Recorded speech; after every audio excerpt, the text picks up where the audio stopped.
And my name is Micheal Desmarquet. Certain of you saw me, certain never seen before.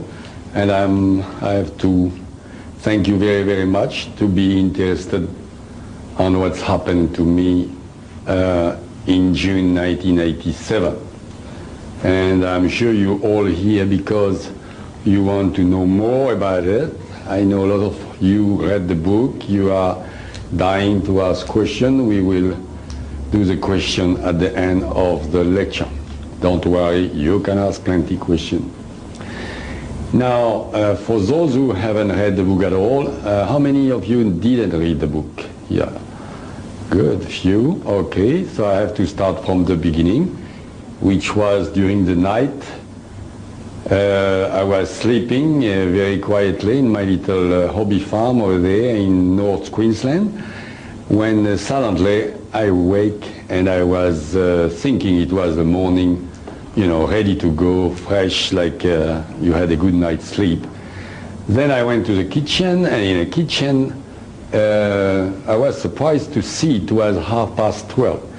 I dressed up. At that moment, I have to explain to you, because people don't understand really, maybe in a book. At that moment, I became like a zombie in my own house, like if I was telepatized by something, hypnotized. Then I wrote a note to my wife, darling, I will be away for 10 days. Oh, why did I do that? It was like two Michel, one watching the other, doing that. I put the note under the telephone.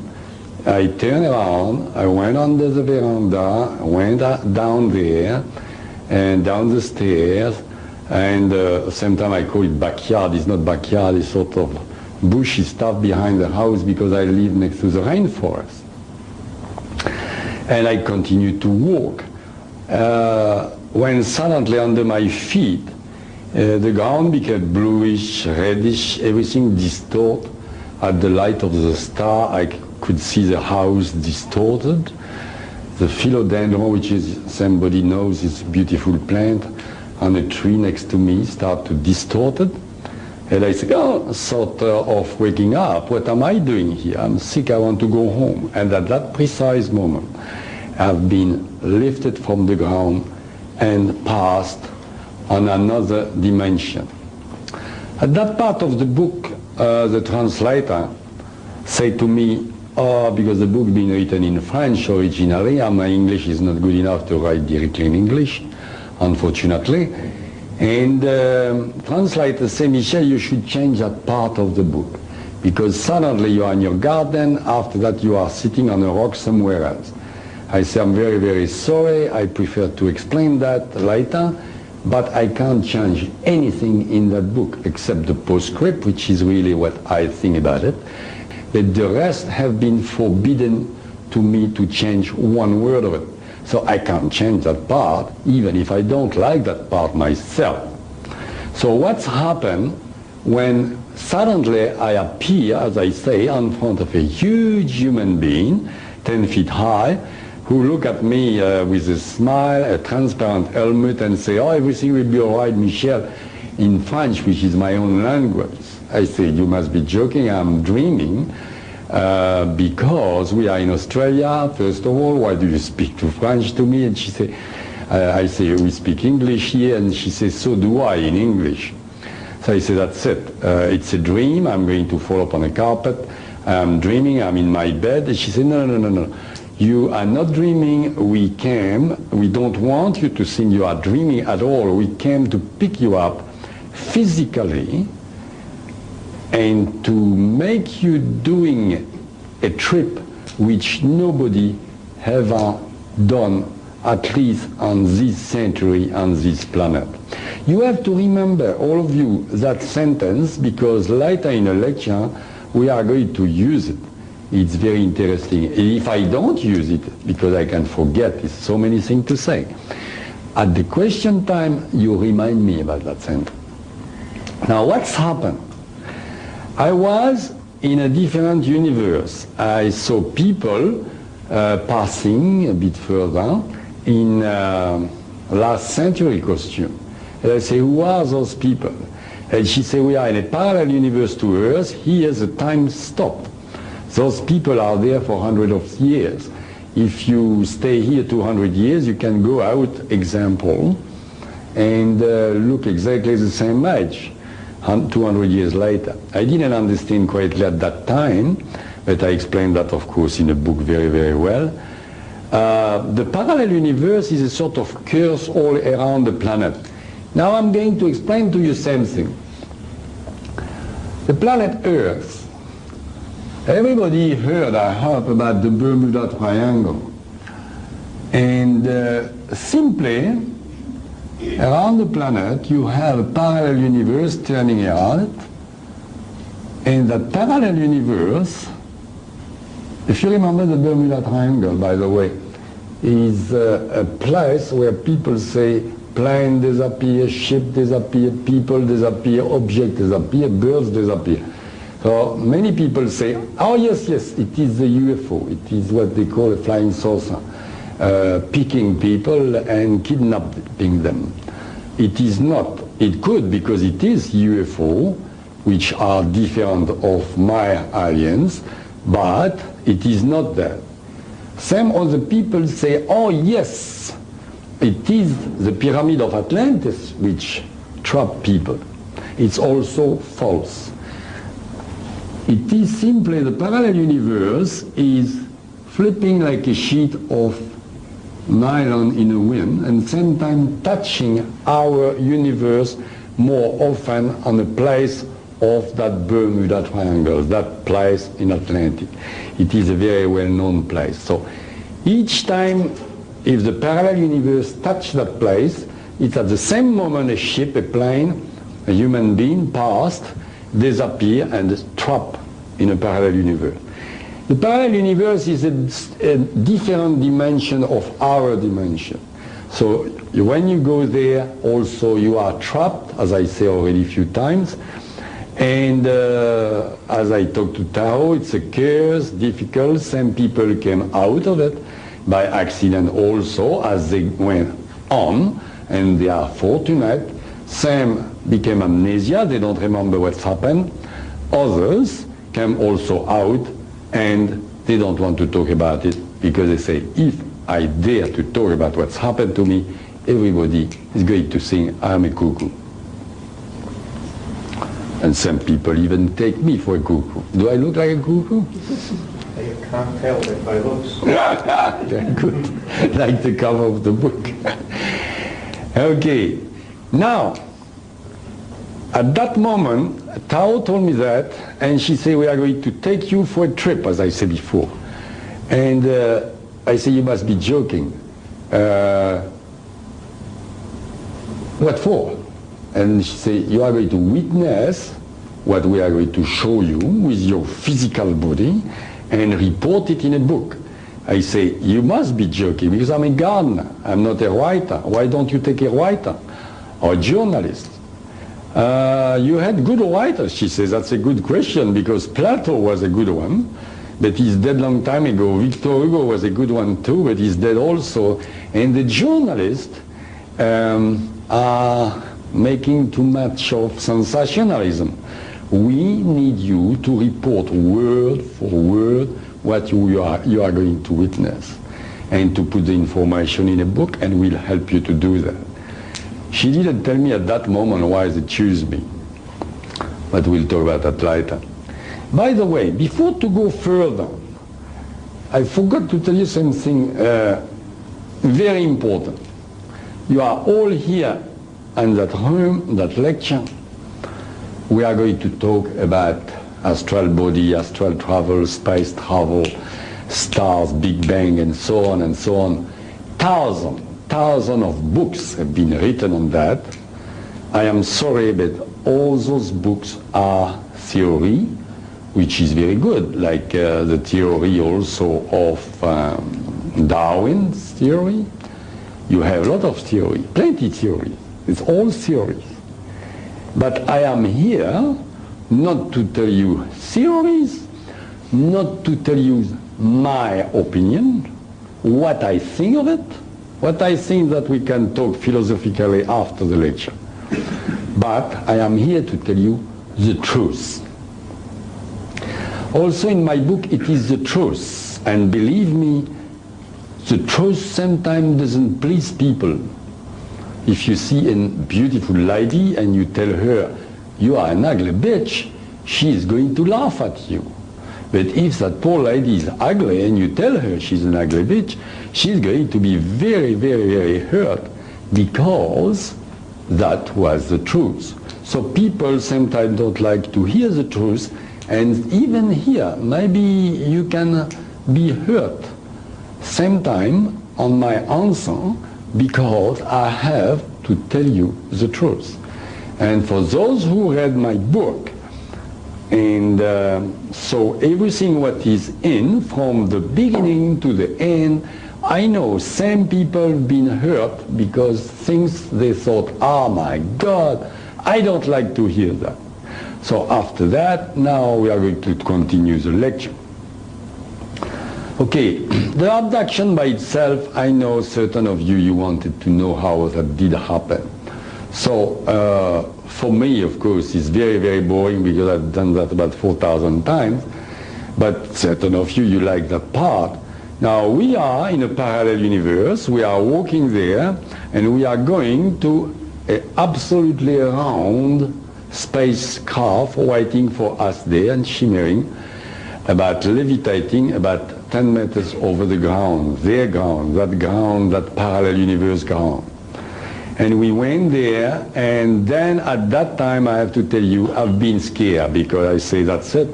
It's no more a dream, because I pinch myself, say, oh, I'm not dreaming. She laughed at me. She said, yeah, you're not dreaming. We don't want you to think you're dreaming. So I knew I was not dreaming anymore. Even she could read my mind like an open book. When I was thinking I was not going to see my family again, she just turned and said, no, you'll see your family very soon, Micheal. How could she doing that? Because she was absolutely mind-reader. When I say she, it is because Tao, that extraterrestrial, looks exactly like a beautiful woman. But of course huge. They can't even fit about the side of the inside of that stuff here. And very, very smiley, yeah, 10 feet high, 10 feet high. It's a reason for that. It is because on their planet, you didn't read the book, eh? Not yet. I can pick everybody who didn't read the book. On their planet, the gravity is not like here, okay? Over there I was 45 kilo instead of 70. So everything there is gigantic, okay? Like I say to her, if you read the book, why are you that size, you know, normal size, I say. She said, no, it is a normal size for us, not for you, but what? Anyway, so that person, I say she, because she looks like a woman. Now, to be easier for the lecture, her name is Tao. Got a problem already. T-H-A-O, Tao. That's her name. You can pronounce whatever you want, but I pronounce it Tao. And she was my mentor from the beginning to the 9th day to the end of the 9th day. And you are going to ask me that later, so I tell you now. And she contacted me 2 more times, but only in astral and telepathically, since that's happened. Okay. Now we are board on that spacecraft, which was no porthole, no hole, no LiDAR, no little green man, I'm sorry for the science fiction people, but no LiDAR, and we levitate. She had this sort of apparatus, and she said, never touch me for a few seconds. She was very serious about it. I didn't understand why. It was maybe dangerous. And we simply levitate, and when I really thought I was going to bump in a spacecraft, a sort of piston went inside, and we land on a platform inside the spacecraft. And then I had a big problem with my eyes because the colors inside were very, very strong, and I had to wear a mask, and she was telling me they were destroying my dangerous bacteria inside me, who was dangerous for them. In a craft, they were destroying it, cleaning me by the vibration, because for them they explain When it's a color is a vibration. And by vibration, you've got somebody behind you. And the colors are vibration. And the vibrations do a lot of things. Vibration can heal you and even kill you. But that is another story later. Now I am in a spacecraft. I'm not going to tell you all the stuff in a spacecraft. You can read it quietly for hours. And then we went to the planet named Tiahuba. Now, I'm sure about everybody in that room say there's something wrong because we don't understand.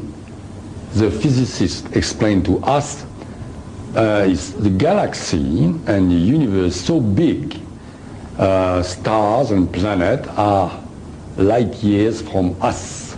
So how Micheal Desmarquet can go in 9 days and 8 nights at the other side of the galaxy at billions and billions of kilometers away and came back in such time, even at the speed of light, which is more than 300, I think, and 80,000 kilometers per second.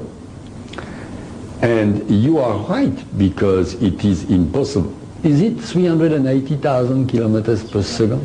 Yeah. 186,000 miles per hour, 300,000 kilometers. Pardon? Yes, 300,000 kilometers per second, 186,280. Oh, yes, that's it. Thank you. The bad something. So even there, you can't do that. And it's quick. Can't do that. So how did I do it? I didn't do anything. They make me doing it. Okay. Those people simply know how to transubstantiate. Maybe you never heard of the name. Don't worry, because I talked to scientists on that planet. They were interested on me. And they didn't really understand what it was either. So you have transubstantiation, which is not transformation. Everybody knows transformation. Which means substance. Transubstantiation. I explained to you, it's very simple. That table, the building, has vibrate at the speed of light. If you have the technology to accelerate the vibration of this table or this bottle, whatever you want, take the table. You have the technology, take the board of accelerate the vibration. The board is going to disappear in front of you. That invisibility. Now, at that moment only, if you also have the technology, you can, when the board is invisible, transport that board on a moon, example. Just like that. Over there, you slow down the process and the board reappears on the moon. That is transubstantiation. Believe me, those people do that with the entire spacecraft.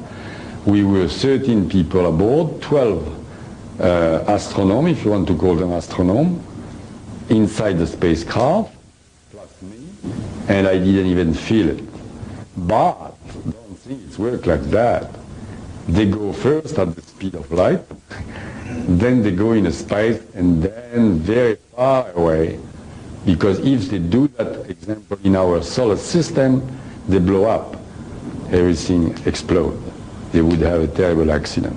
So they do that on the middle of space and reappear at the other end of the galaxy or wherever they want to reappear.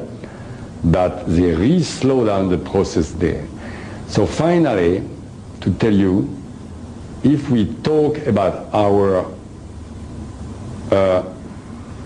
time here on the planet, I spend about 16 of our time, our hours in a spacecraft to go and to come back. 16 hours. Now when we arrive, I have excuse me 1 minute. You better stop. I have to take Steve. Steve? I'm terrible for that. Sure. Yeah. Yeah. You put 1 minute. Light on. Later on you're going to put that one when I tell you, and when I tell you, you continue. Is that one all right? Yeah, okay. Okay. So after all that time, and 16 hours, we didn't waste any time, because Tao told me lot of things. For those who read the book, I couldn't be absent very much, because it's a universal law. I could die to be on planet of different category. So they had to hurry up to give me information. So we didn't stop in a spacecraft full of information. Then finally we arrived at what I wanted to call Golden Planet, because I saw on a panel, it was all television panel, there's no porthole there, and we can see, and we saw a planet coming, which was their planet named Tiaoba. Now, I wanted to call the book The Golden Planet because I call a chapter Golden Planet. It's a sort of golden mist around the planet, like you call the Blue Mountain here because you got a bluish mist, but that it was a golden mist. It's beautiful. Then we arrived there, I saw that, so finally we saw Zoom and we saw oceans, islands, like you when you came with a plane on a planet, but very luminous. Then finally, steady, we land, and on a panel, I've been very surprised, but I wasn't surprised, I was surprised, and I saw half egg on the ground like that, all like that one, all like that. I said, what is that? You've got eggs, you don't have building on that planet. She said, it is our building. They are named on their language Doko. Dokos with an S if you want to. Dokos, phonetically what they call them, Doko. And she said, no, Michel, they're not eggs. They are our building, they are force field. We build a force field, and we use it as a building for anything, the sun, the rain, the wind. And it was amazing, but she says that's not important, as I said to the lady before. The importance here is the gravity. We are gigantic because we don't have the same gravity. You have two problems on our planet before we go out. The first is you are going to be unbalanced because on Earth you were 70 kilo, and with difference of gravity you are going to jump a bit and be about 45 kilo. The second is more important. We are going to give you a mask to cut 75%. 75% of the luminosity of our planet. It was terrible. The luminosity was very strong, and I could be blind. So they gave me a mask, and then finally we disembark, I can say. Then I got the shock of my life, of my ego. Because I say, oh my God, I'm an alien here. Going to have a red carpet, television, journalists and all that. Why not? Nothing, nobody. We were Tao and I. So I got a shock. My ego been hurt. I'm only joking. It's true, a bit. Okay. And we walk to what I call, and they call a lativok, but I call that a flying platform. That's the shape it is. And you can sit down here, and she sat down here. It's about 10 feet. Yeah, 10 feet, 3 meters about diameter. She took an apparatus, and we start to fly. Can I have the gravity stuff? Is one slide of gravity, anti-gravity. Yes, that my friend in the University of Melbourne prepare all those slides, and I use them in each. We are going to make a little stop here and explain what it is. You know, a few months ago, finally, they make some people, as you can read that, make an experiment in Finland. And as he say, my friends say all the time, many things happen by accident, many discovery on Earth. And a few months ago, that experiment was, I don't know what for, that machine, and it was in a university over there at, in Finland, Tampere.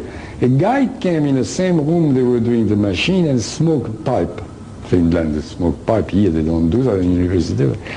Smoke a pipe, and everybody there was amazed because and the smoke of the pipe went on the top of the machine, on the ceiling. Very fast. You can tell me the smoke go like that, but not fast like that. That's funny. So the guy, you know what's funny? Huh? Everybody says something bizarre here. So they went on the floor, on the top of that, over the machine, and they've done the same thing, and the smoke went up for many floors, and the building. Imagine that. So they suddenly look at the machine, and as you can read, that machine was making anti-gravity. It's a beginning of the discovery, anti-gravitation. Anti-gravitation, by the way, my friend went to San Francisco, Tom Schalko, who put something on the back of that book. He's a lecturer at University of Melbourne. He went there and he told to a physicist in San Francisco in the middle of the traffic, he regret to do that, he was scared. He told him what I told him, which to have an anti-gravity and no weight on this planet, you have the alpha ray making us weight like that. The alpha ray, if you send alpha ray against alpha ray, then you are weightless. And when he said that to that guy who is searching for 15 years about that scientist on the traffic almost got an accident. He said, what? And that was because I told Tom. So we are very hoping that guy maybe is going to make really the anti-gravity on this planet and make it work, because it's very, very interesting.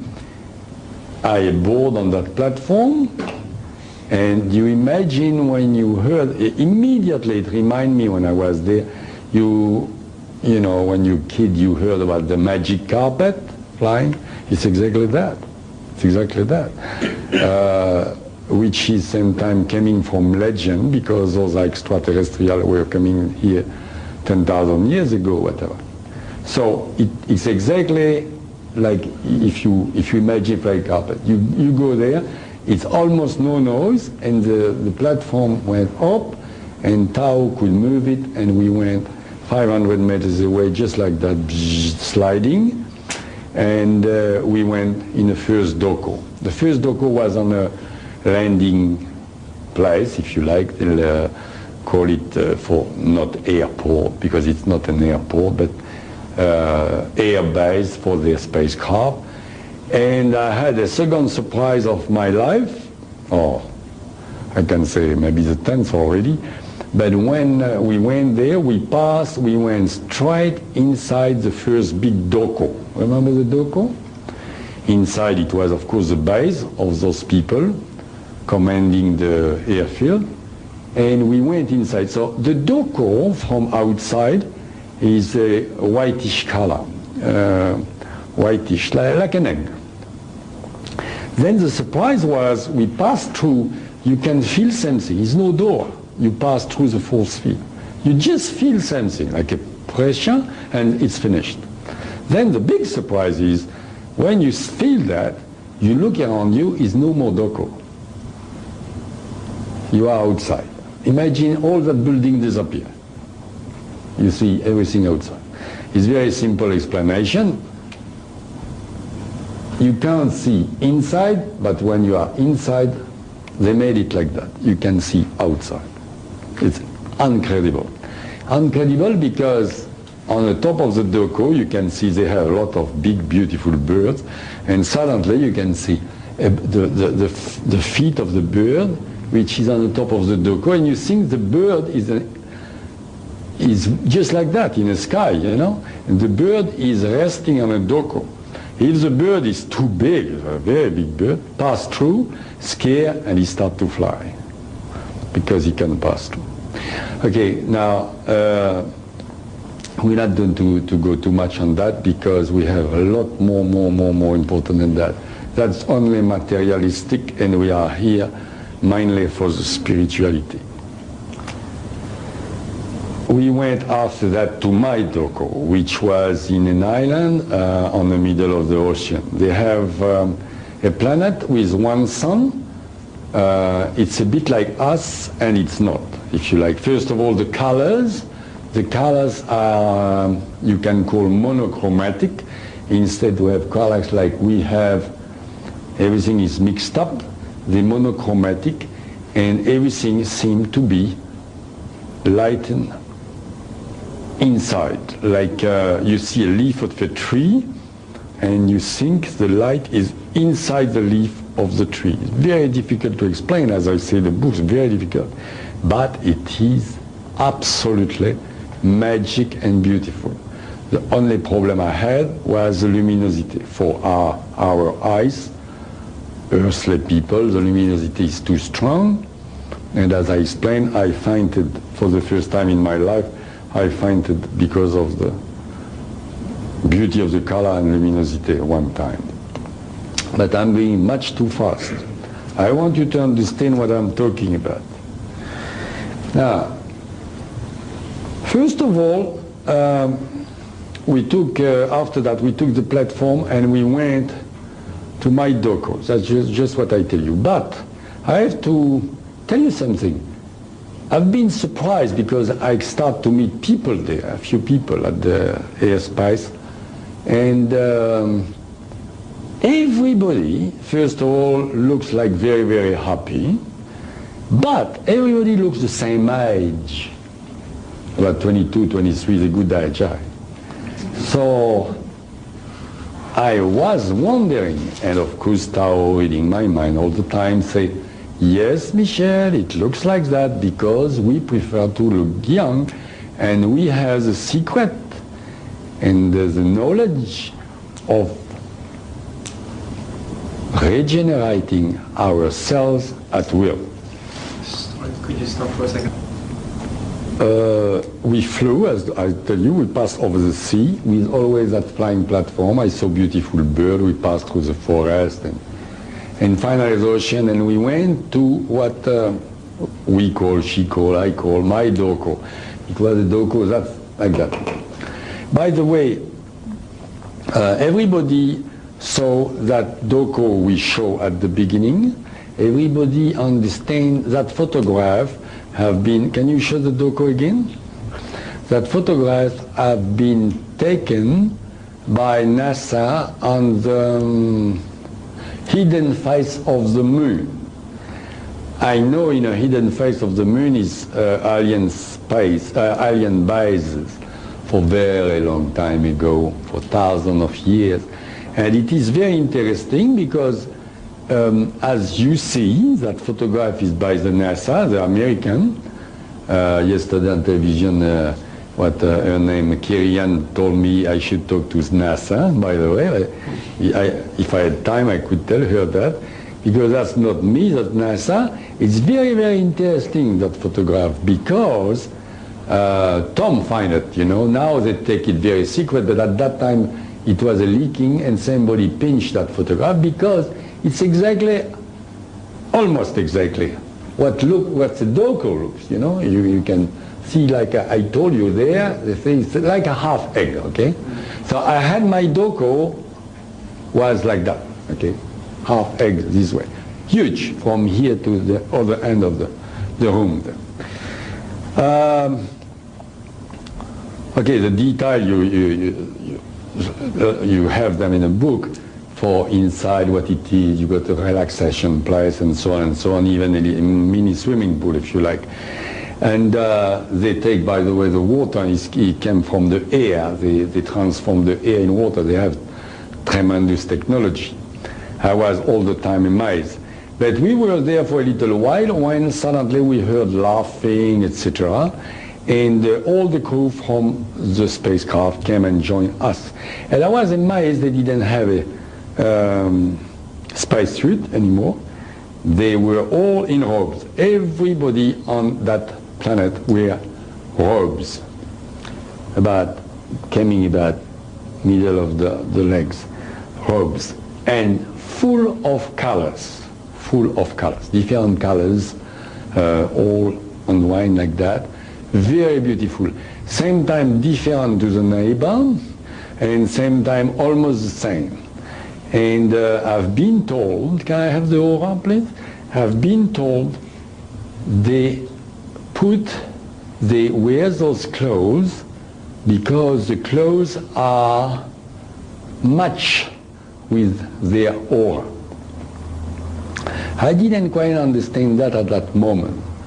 So they all came and we were talking, having a bit of hydromel, as I explained what it is in the book. That drink they have, pretty good. The food is no good, but the drink good. And we had having a good time for a while, and I don't know how yes, I remember now. They made levitate the glasses and everything, just like that. And I was open mouth, and as usual, and suddenly Tao herself say, oh, I'm going to show you something, but she knew what she was doing, of course. Each time it was for a reason, you'll see later. And she started to levitate. You know, cross legs like that, and levitation. She levitated, she went right up on the top of the doko. So I was, and suddenly I look around me, and nobody was looking at Tao. Everybody was looking at me, having a very good time, because I looked, of course, like an idiot. For them, it was absolutely normal, and for me, because you heard about yogis levitating, yeah, but you never seen them, and I never seen them either. And when I saw that person levitating, I was very amazed.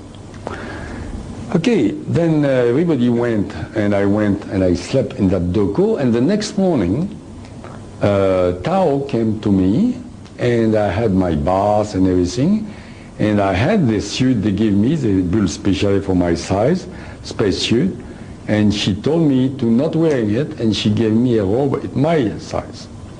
Then I had another surprise. I wear the robe, and I almost fainted. I was almost like a drunk, like if you drink 2 bottles of wine for a few seconds. She said, don't worry, it'll be all right in a few moments.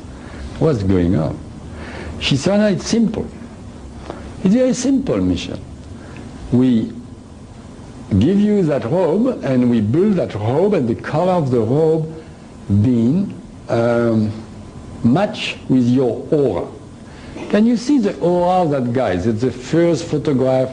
We can start to do a bit of same thing on this planet with the aura. It's the first step. Don't worry, it's not, unfortunately, it's not a very, very good photograph. First step. That one is a bit better. Yeah. So, she explained that to me, and I was amazed. I didn't really understand what she was talking about. She said, Micheal, if on your planet you could read the aura, not only see the aura, but read the aura, you would use less Panadol and less medication, because you could use the aura to know how to match the colors of your suit, example, your dress, whatever, your room, and you will be in much better health. But what is the aura? Many people still don't know what is the aura. The aura is simply, okay, this is the first step, is very, very bad photograph, but the aura is simply the emission of rays coming from the chakra. Here you can see that guy got that chakra, which is on the top of the crown, is pineal gland. That chakra is a bouquet, we call. That's the second chakra. Here, third, the photograph has been moved here. Third, 4, 5, 6, 7. Okay, those chakras give an emission. We are going to talk about that a bit more later, because for the moment I want to be nice with you and give you quick something else. You're waiting for it, or you don't. That's what happened with the robe she gave me. I was so happy with that robe.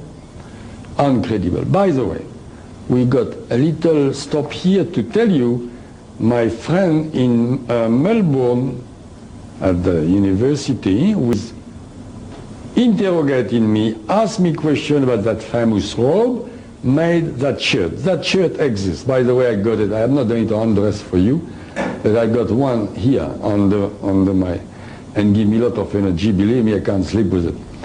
That is with the chakra. We'll talk about it later.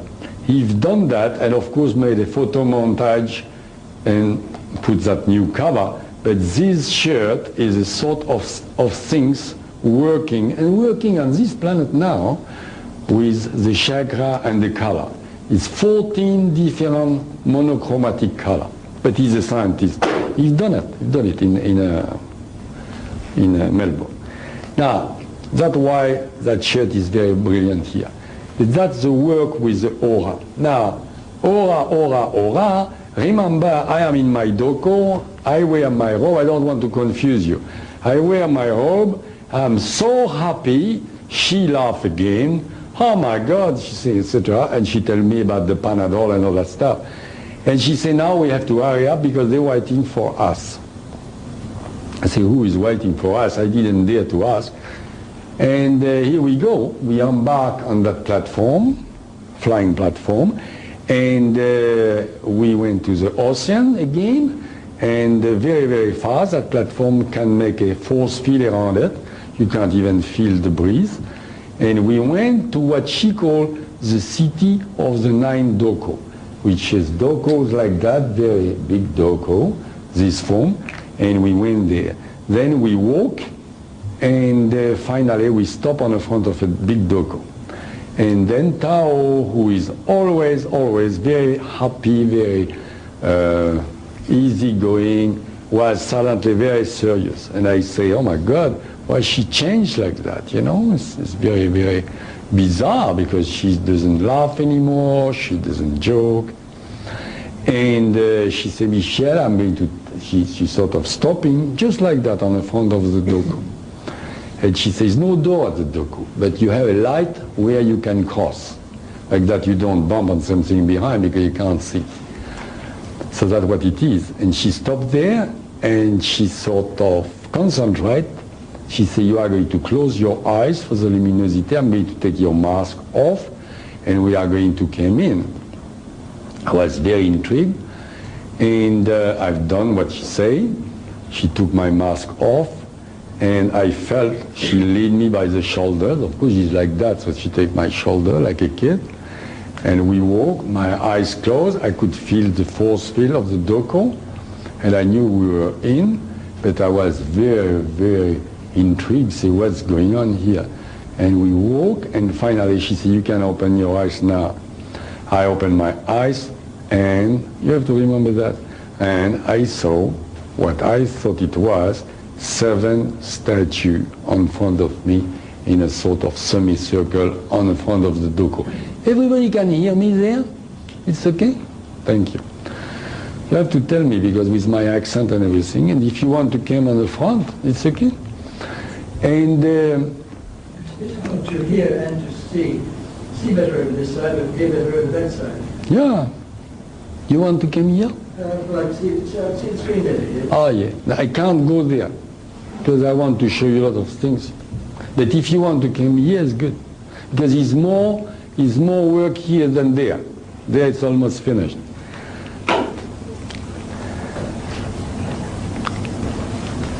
And I look at there, and it was 7 statues, all wearing their famous robes, all sitting on different color seats, all also with different colors, very important. And I was wondering what I was doing there, because also I wasn't sure if they were statues. And they were not. They were the 7 masters of the planet. Nothing to do with John Howard, they're not politicians.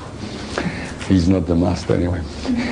But 7 masters of the planet, and 7 on 7 seats, of course, and sitting like you imagine Buddha on a lotus position. So I was, of course, absolutely speechless, because they were staring at me with their eyes, you can say, luminous. It was very, very weird.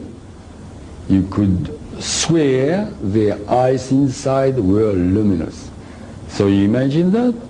Since I am about 12 years old, nobody could impress me. Maybe for that they choose me, those people, I don't know. Nobody. And for once in my life, I swear to you, they impress me. That's it. For once in my life, I shut up for 2 hours. I couldn't even speak because they read my mind and give me the answer before I open my mouth. But I'm being too fast again. I'm sorry for that. So, the middle one, they greet me. I remember they greet me. And they say, the spirit will be with you. The other one in echo says the spirit will be with you. And then they never talk anymore. But the center figure start to levitating and came to me. In levitation, remember when I told you Tao levitated when on the top of the doko? She'd done that because she wanted to show me what it was, the levitation. Because if she wouldn't show me before, when that guy was levitating and coming straight to me, I would do, you know, ha! And over there, even there, they are very, very great master, and you have to respect them. Tao everybody there have great respect for those ones. They are almost like gods, if you like, you are going to see. So he came to me, levitating. Instinctively, I closed my eyes. He came over me, put his fingers, imagine they have a huge hand. After that, Tao told me, he put one finger like that, one finger like that. I closed my eyes and I smell a sort of incense, a smoke inside me. Impossible to explain. And he left me. So I opened my eyes and I saw him going, but he changed a lot. He was in fire. Everything was burning, and I almost yelled. Tao immediately sent me a telepathic message. Yes, Micheal, you can see the aura for a moment. I was seeing the aura. And I look at Tao, she was burning. And believe me, they have a tremendous aura. So when people on this planet tell you about aura they never seen in their life, now you are going to hear about it, and you are going to see some people are cheating you.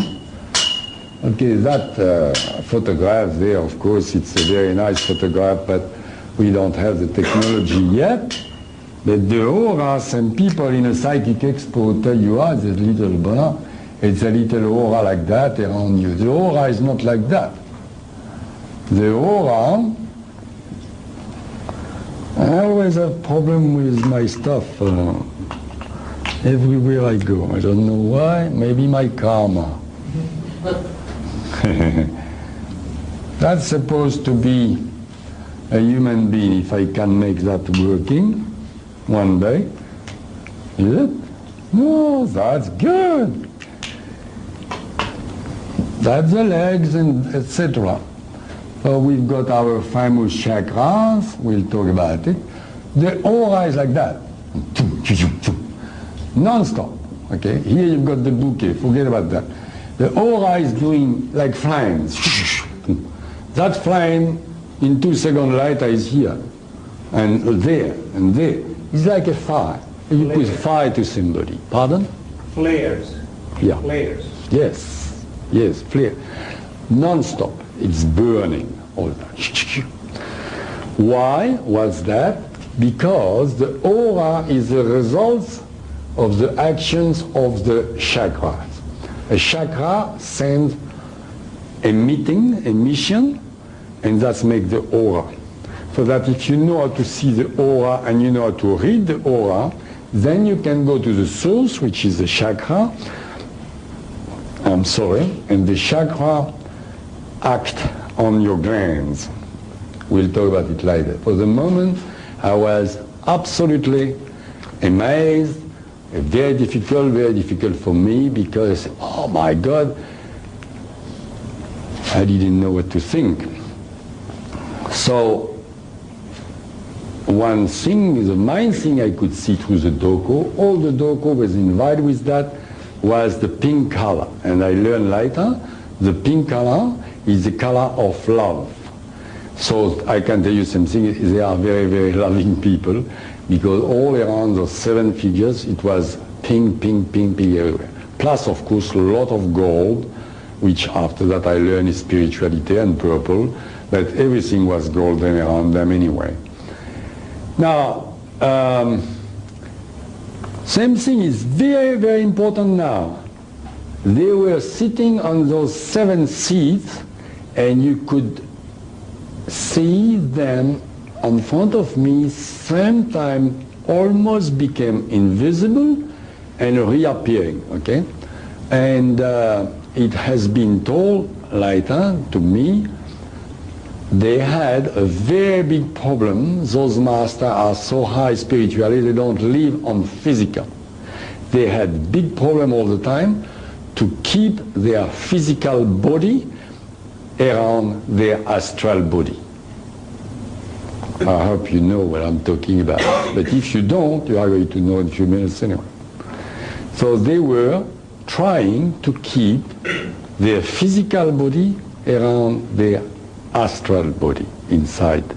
So same time they were disappearing. After a little while,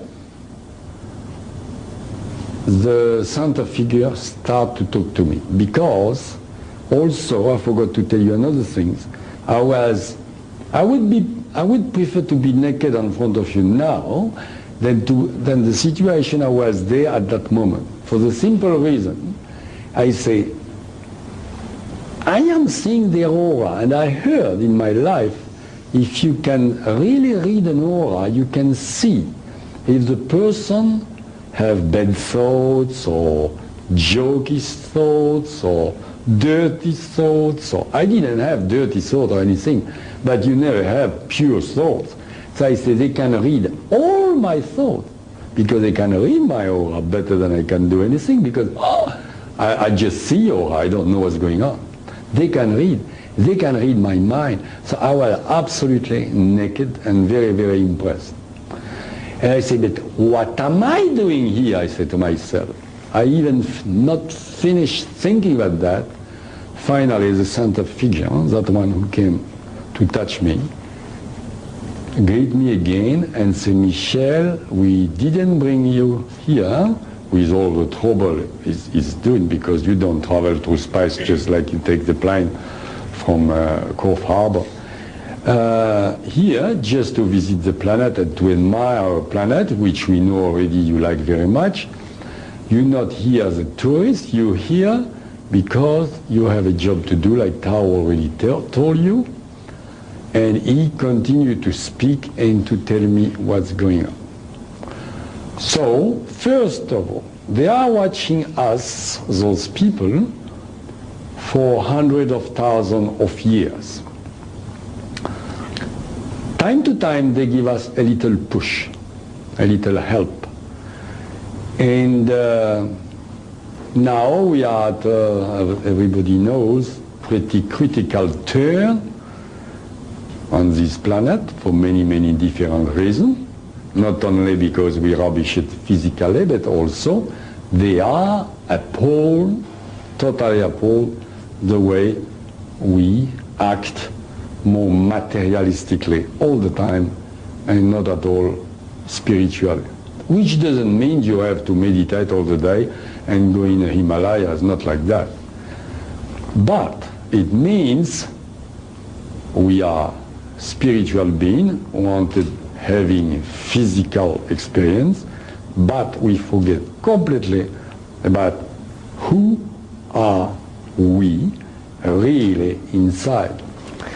Then I was a bit lost, and at that moment I didn't expect him to tell me that, even after everything Tao explained me during the trip.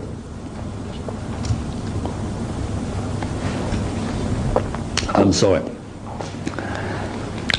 What's happened? He said, I'm going to light you immediately and give you explanation. Why are we, he say, in that physical body? Why all that? Why the planet? Why everything? All those famous questions we ask ourselves for thousands and thousands and thousands of years. So he starts to say, Micheal, at the beginning, before the Big Bang, famous Big Bang, was the spirit. It reminds me of the Bible, and that in my mind. So he said, yes, it reminds you. Before anything was the spirit. You can call it the spirit, you can call it God, you can call it the creator. That depends the terminology you want. Nothing to do with religion anyway. That was before the Big Bang. The spirit, if you want to call it the spirit, say, was no sensation, because it's pure spirit, no sensation. So the spirit said, okay, I'm going to create an instrument to give me physical sensation. I want to feel sensation for my pleasure. So the spirit imagine us, a humanoid form each time. That humanoid form, which is a human being, if you want, like that, same planet is a bit different, but always humanoid form, will be an instrument, physical instrument, says the spirit, to put myself in it. Myself in it. Difficult to understand that. What's that? The spirit. Yeah, but what is the spirit? Many people tell you that. What is God? Who is God? Is he married? Does he have a big beard? Who is God? Who is the creator? Who is everybody? What is the spirit? Wind. Nothing. Nothing. You can't see it. There is wind. But it is a spirit. Everybody believes it's a spirit. No, it's not. It is something. It is an immense, forget about thinking about it. We can't think with our, but immense electronic. Everybody on this century now know what is an electronic because you watch television. Electronic mass on the center of the universe, but that electronic mass, full of electrons, yeah, billion, is the spirit. And the spirit say, I will put few of my electrons in that instrument, and those electrons will send me a part of myself, if you like, which is very good, because if you remember the Bible, God created us at his image. And of course we mixed up everything. We say, oh, his image, so God, he got a big beard. Of course, for the primitive people, you couldn't tell them, oh yes, it's electronics, this is what he's talking about, so you need a picture and you make God with a big beard. This is nice, nothing wrong with that. But here, we are very, very serious about that business. We're talking about that very great intelligence, put a little part, are you to see that, of his electron inside our physical body. But we've got a little problem there, not me, but God. He doesn't want any, or it doesn't want any bad thoughts, bad sensation. It wants only pure stuff. It's a bit if you put a big saucepan full of oil, you put it on the stove, you boil it, and then, don't do that, never do that. My boy in Africa have done that one time. There's an explosion, and you put a bit of water, pow! And it's exactly the same thing. God doesn't want that, it would hurt. So, he wants to imagine a barrier between it and us. 9 different categories of higher self, that will be later, we talk about reincarnation, acting as filters for the sensation between the poor fellow human being we are here through the higher self, and send only good thoughts good sensation to God. Okay, we're not going to talk about all those filters and stuff like that because it's boring, it's much too complicated. But we are going to talk about something everybody, if they don't know, you are going to know, and if you know, you maybe don't know, but you feel it. It is your own higher self. What is a higher self? I should have 2 or 3 boards, like same time I have.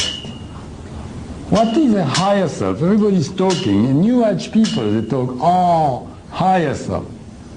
A lot of people think they know what it is, and some don't. So we're going to talk about it.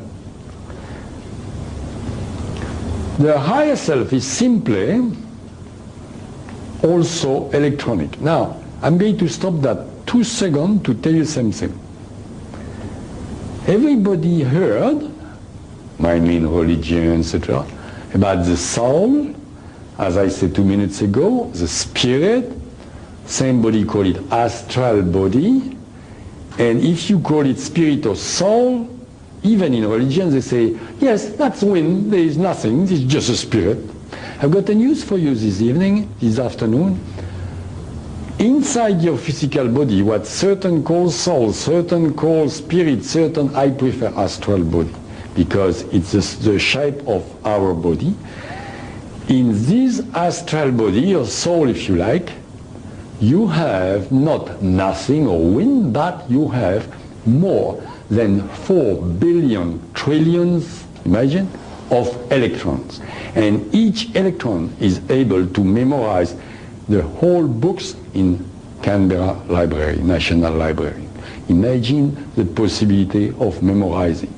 That, of course, is absolutely immortal, coming from God, disappearing when you die. It's your real self, it is your astral body. That astral body is made, of course, of 2 parts, one conscious, one subconscious or unconscious. Subconscious is a better term, where everybody tell you, the doctor, psychologist, oh, it's in your subconscious. Subconscious is a word, I give you the detail. It is, yes, in your electrons, in your subconscious. Your brain being only a computer.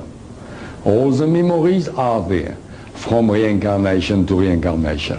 When you die, that astral body go back to the higher self. But this time I'm going again, that's my problem center.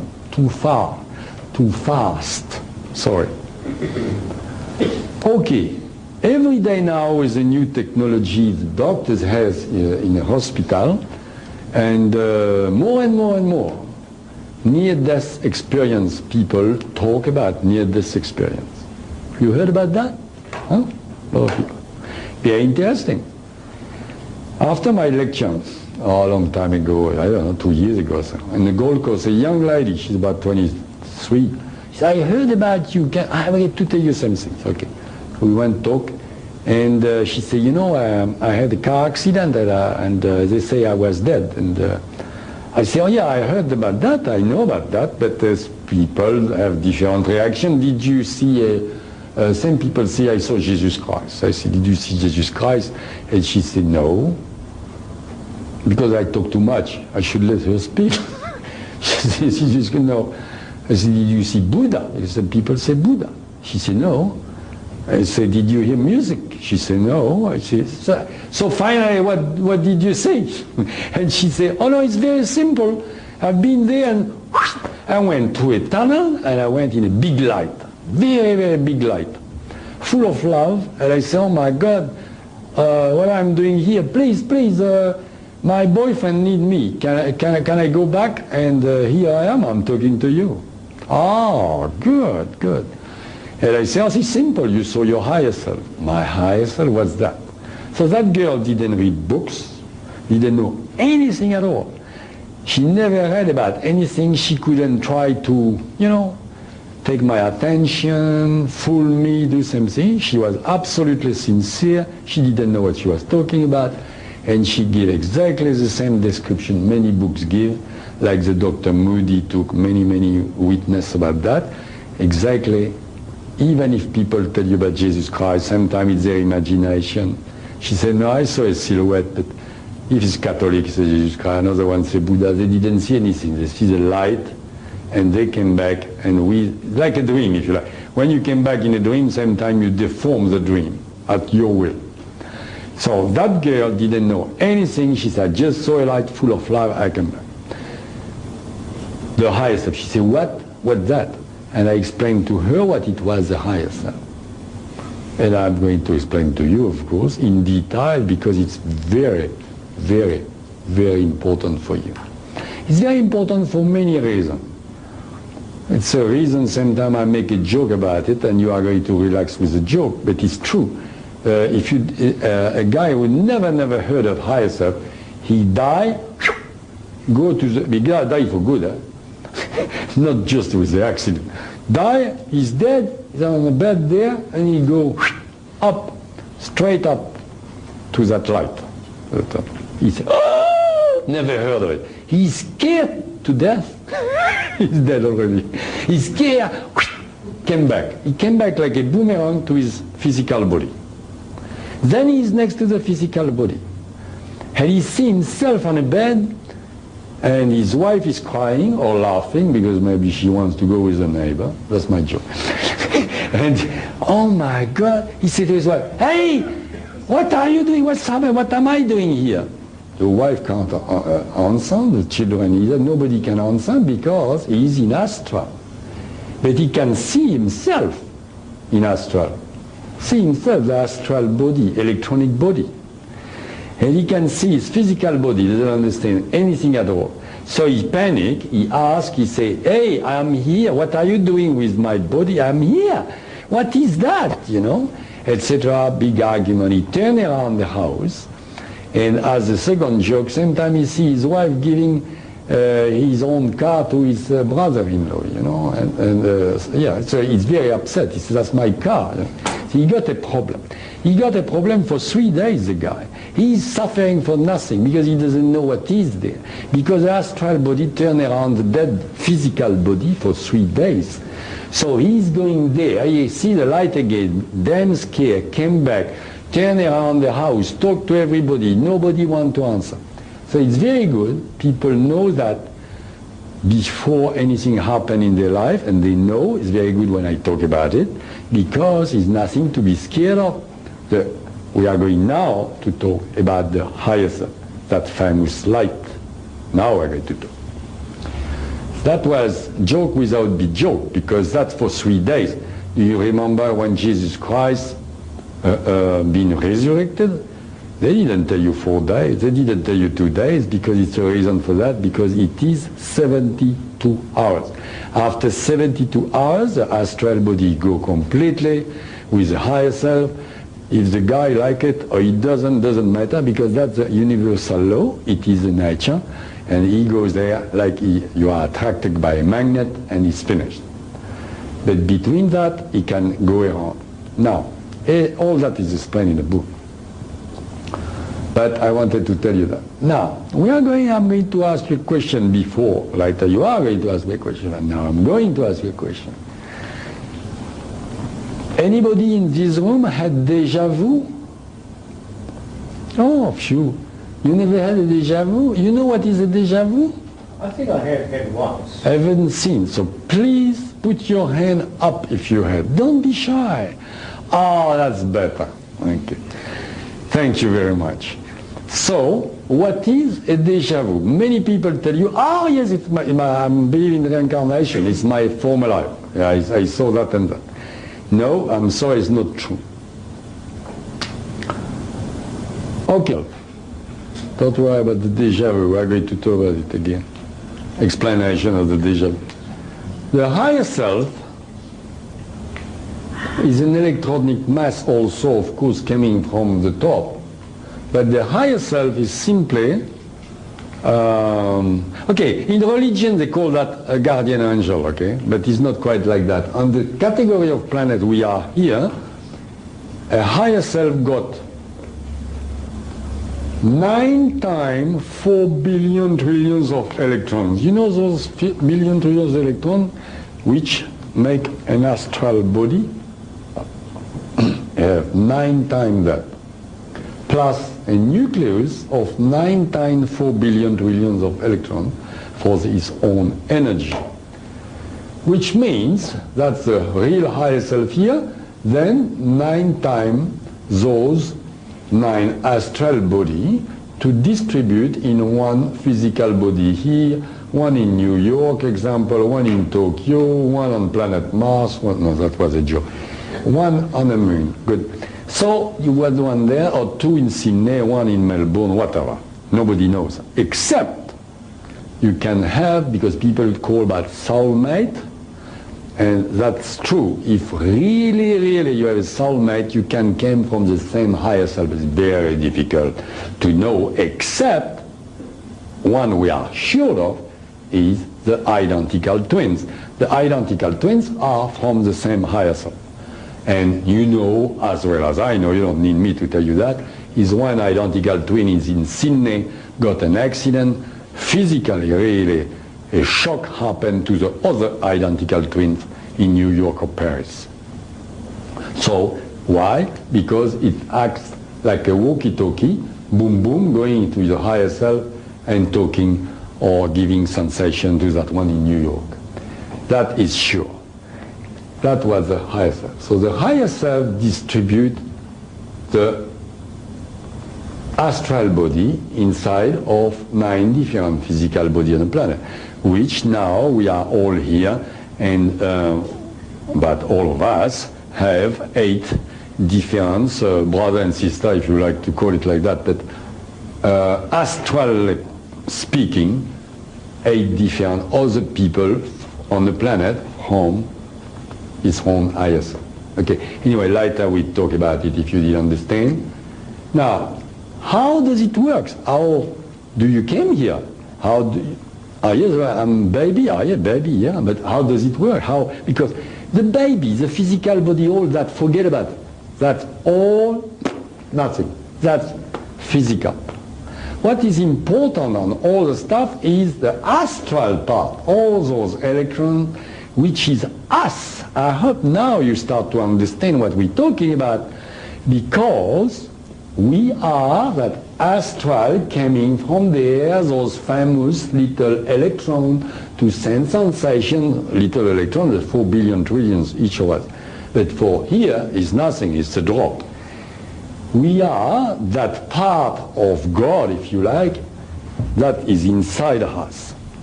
I am my astral body. I shouldn't, it's difficult, we don't have the terminology for that. I shouldn't say my astral body, I should say me. Example, I don't know your name, so I have to take back me. Me, Micheal Jean-Paul Desmarquet, doesn't exist, by the way. No, I don't exist like that. Me, astral body, talking to you is nothing like Micheal Jean-Paul Desmarquet. I baptize Micheal Jean-Paul Desmarquet, that physical body. But I am, of course you are, an entity going from reincarnation to reincarnation. And in this life, I call it Micheal Desmarquet, maybe the last life was Napoleon. You know what I mean? He's nothing like Napoleon, he's nothing like Micheal Desmarquet, he's nothing like Paul, Peter, or whatever. But it is that entity choosing a physical body exactly like you choose your car in a street. That is a very good comparison. You choose a car, you jump in a car, you drive the car. And when it's finished, the car is completely rotten, you go out of the car, you let rot the car to the wrecker, and that is your body going to the cemetery. You don't make a lot of fuss of that, do you? So we make a lot of fuss because we say, oh, my friend died. The friend didn't die at all, he's just there. Anyway, I'm going too fast again. I hope you follow me. But that is the astral body. And that astral body, me, example, I use my physical body for the moment because I lost already being in that vehicle, that car. I lost my ability to communicate to you telepathically, just by thoughts, because I am trapped in that physical body. and you lost yours too, because if we were all in astral here, I would do like that, and you would do exactly the same, and we watch each other, and every thought of mine, you absorb them, and I absorb yours. We don't even speak. And those people on that planet Yahuba, they don't have a pen, they don't have a paper, they don't have a book. If they want to learn something from somebody between them, they talk. Oh yes, they talk because they have physical body. But if they want to learn, they know how to do it. They just go like that, and they watch each other. You can say in 10 seconds, they absorb information of 10,000 words without talking. That great things, that real stuff, because they are very, very, very evolved. They use their physical body not like us. If they want, they can die by will. They say, okay, I leave my physical body and go away and let the physical body like that. But that is a bit too complicated. I explain that in another book, because I notice more and more and more when I talk to people, they need more explanation. But for the moment, as I say, I go too fast, and I'm very, very sorry for that. I'm taken, and I want you to follow. Now, what's happened when, because the astral body is on another plane, the astral plane, same time for 1,000 years, 2,000 years, 15,000 years. And suddenly, that astral body, it's very complicated, you can't explain that, have a urge to rejoin his higher self, and then with the help of the higher self, call it the guardian angel if you like, see what they can learn in taking a new car, a new physical body. Then the higher self, listen to that now, we're going to talk about the déjà vu. The higher self helped that part of itself, which is that astral body example of Micheal, say, okay, I'm going to show you a scenario of a life you can have on the planet Earth. And it shows a scenario. Be careful when I say scenario, because it's just a scenario. You can change many things. It's not compulsory to do it. First of all, you have a free will. So we are going to compare, because to make you understand, you have to compare with things we know. If I put here a screen and put a video, and very, very fast I show you your next life, you want it or not? You look and you see, oh, and I will meet Micheal Desmarquet. Oh, yes, that's funny.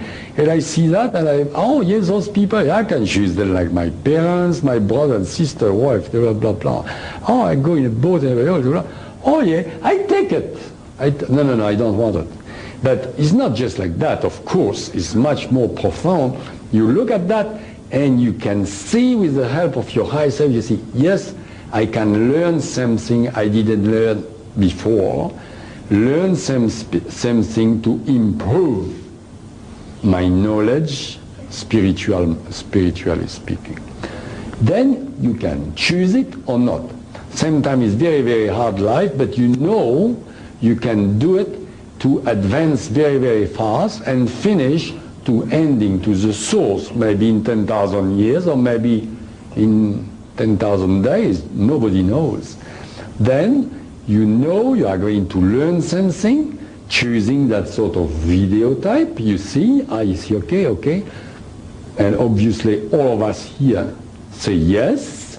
Then, okay, you choose that. It's finished.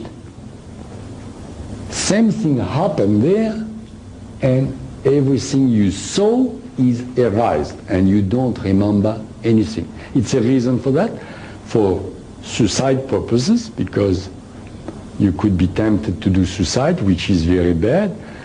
And also the main reason is if you know what's going to happen tomorrow morning, you are going to avoid it, and you're not going to listen to learn the lesson. Good. So for that it's erased. But in the nature, everything got a little accident. And same time, the movie you saw haven't been erased properly. Then for 5, 10 seconds, it happened to me for 1 minute and a half in my life. You say, oh my God, I saw that before, I saw that. And that is a déjà vu. Because a little piece of the video haven't been erased, and it is the part in this life. Believe me, I went in Atlanta, in America, in '95 to launch my book there, and I had plenty déjà vu. I was sick of it. I don't like Atlanta, and no wonder I had déjà vu, because maybe my electron, I don't know, it was something in, and I had plenty déjà vu. I was very, very uneasy with that. And I hope nobody could have so many bad déjà vu like that. But it is, a déjà vu is not a memories of a past life, is just a bit of your movie which is not erased properly. Good, you got that one. Eh? Well, that is now before to come in the womb of your mother. So you choose everything now, okay? Then, of course, you came inside the womb of your mother, and you choose your mother, choose your father. Contrarily, as the people thought long time ago, they said, oh, we don't choose our parents. It's absolutely false. We choose our parents. That's absolutely. Now we've got those people was born. We talk already about the death. And later, you can ask, of course, plenty questions, because it's so many things to talk about. But I have different things to tell you.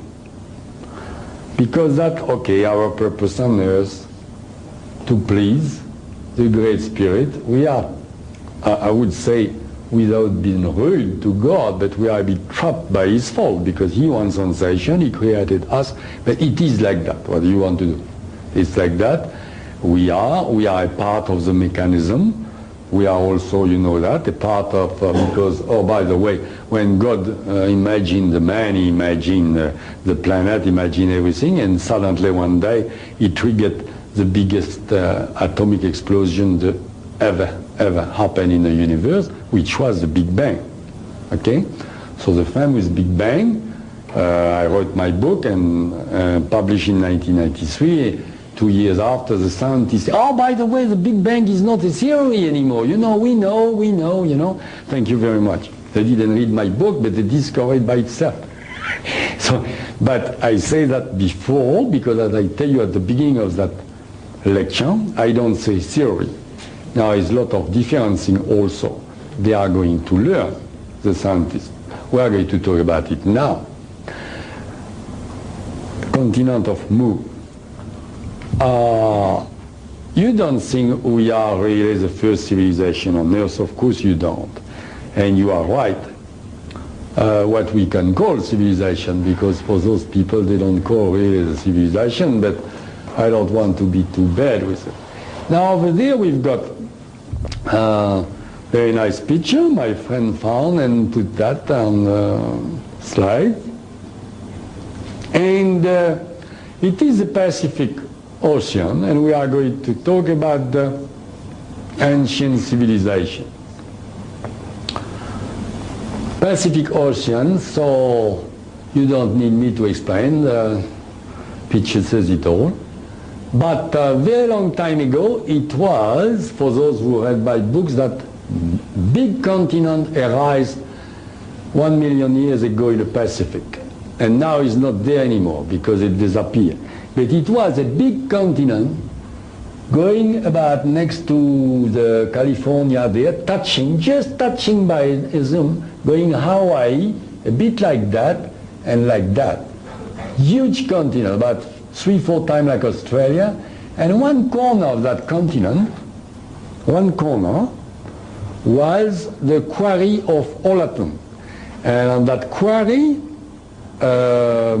they were cutting stones, statues, and everything. That continent, what is that continent? Inhabited by whom? By a very, very, very evolved race of people coming also from another planet Aremo X3, I remember well. And they were very evolved. At that time, they were the most evolved people on the planet Earth. They knew about levitation. They knew about the anti-gravitation, the law of anti-gravitation, and very important, they were friends of people of Tiaoba.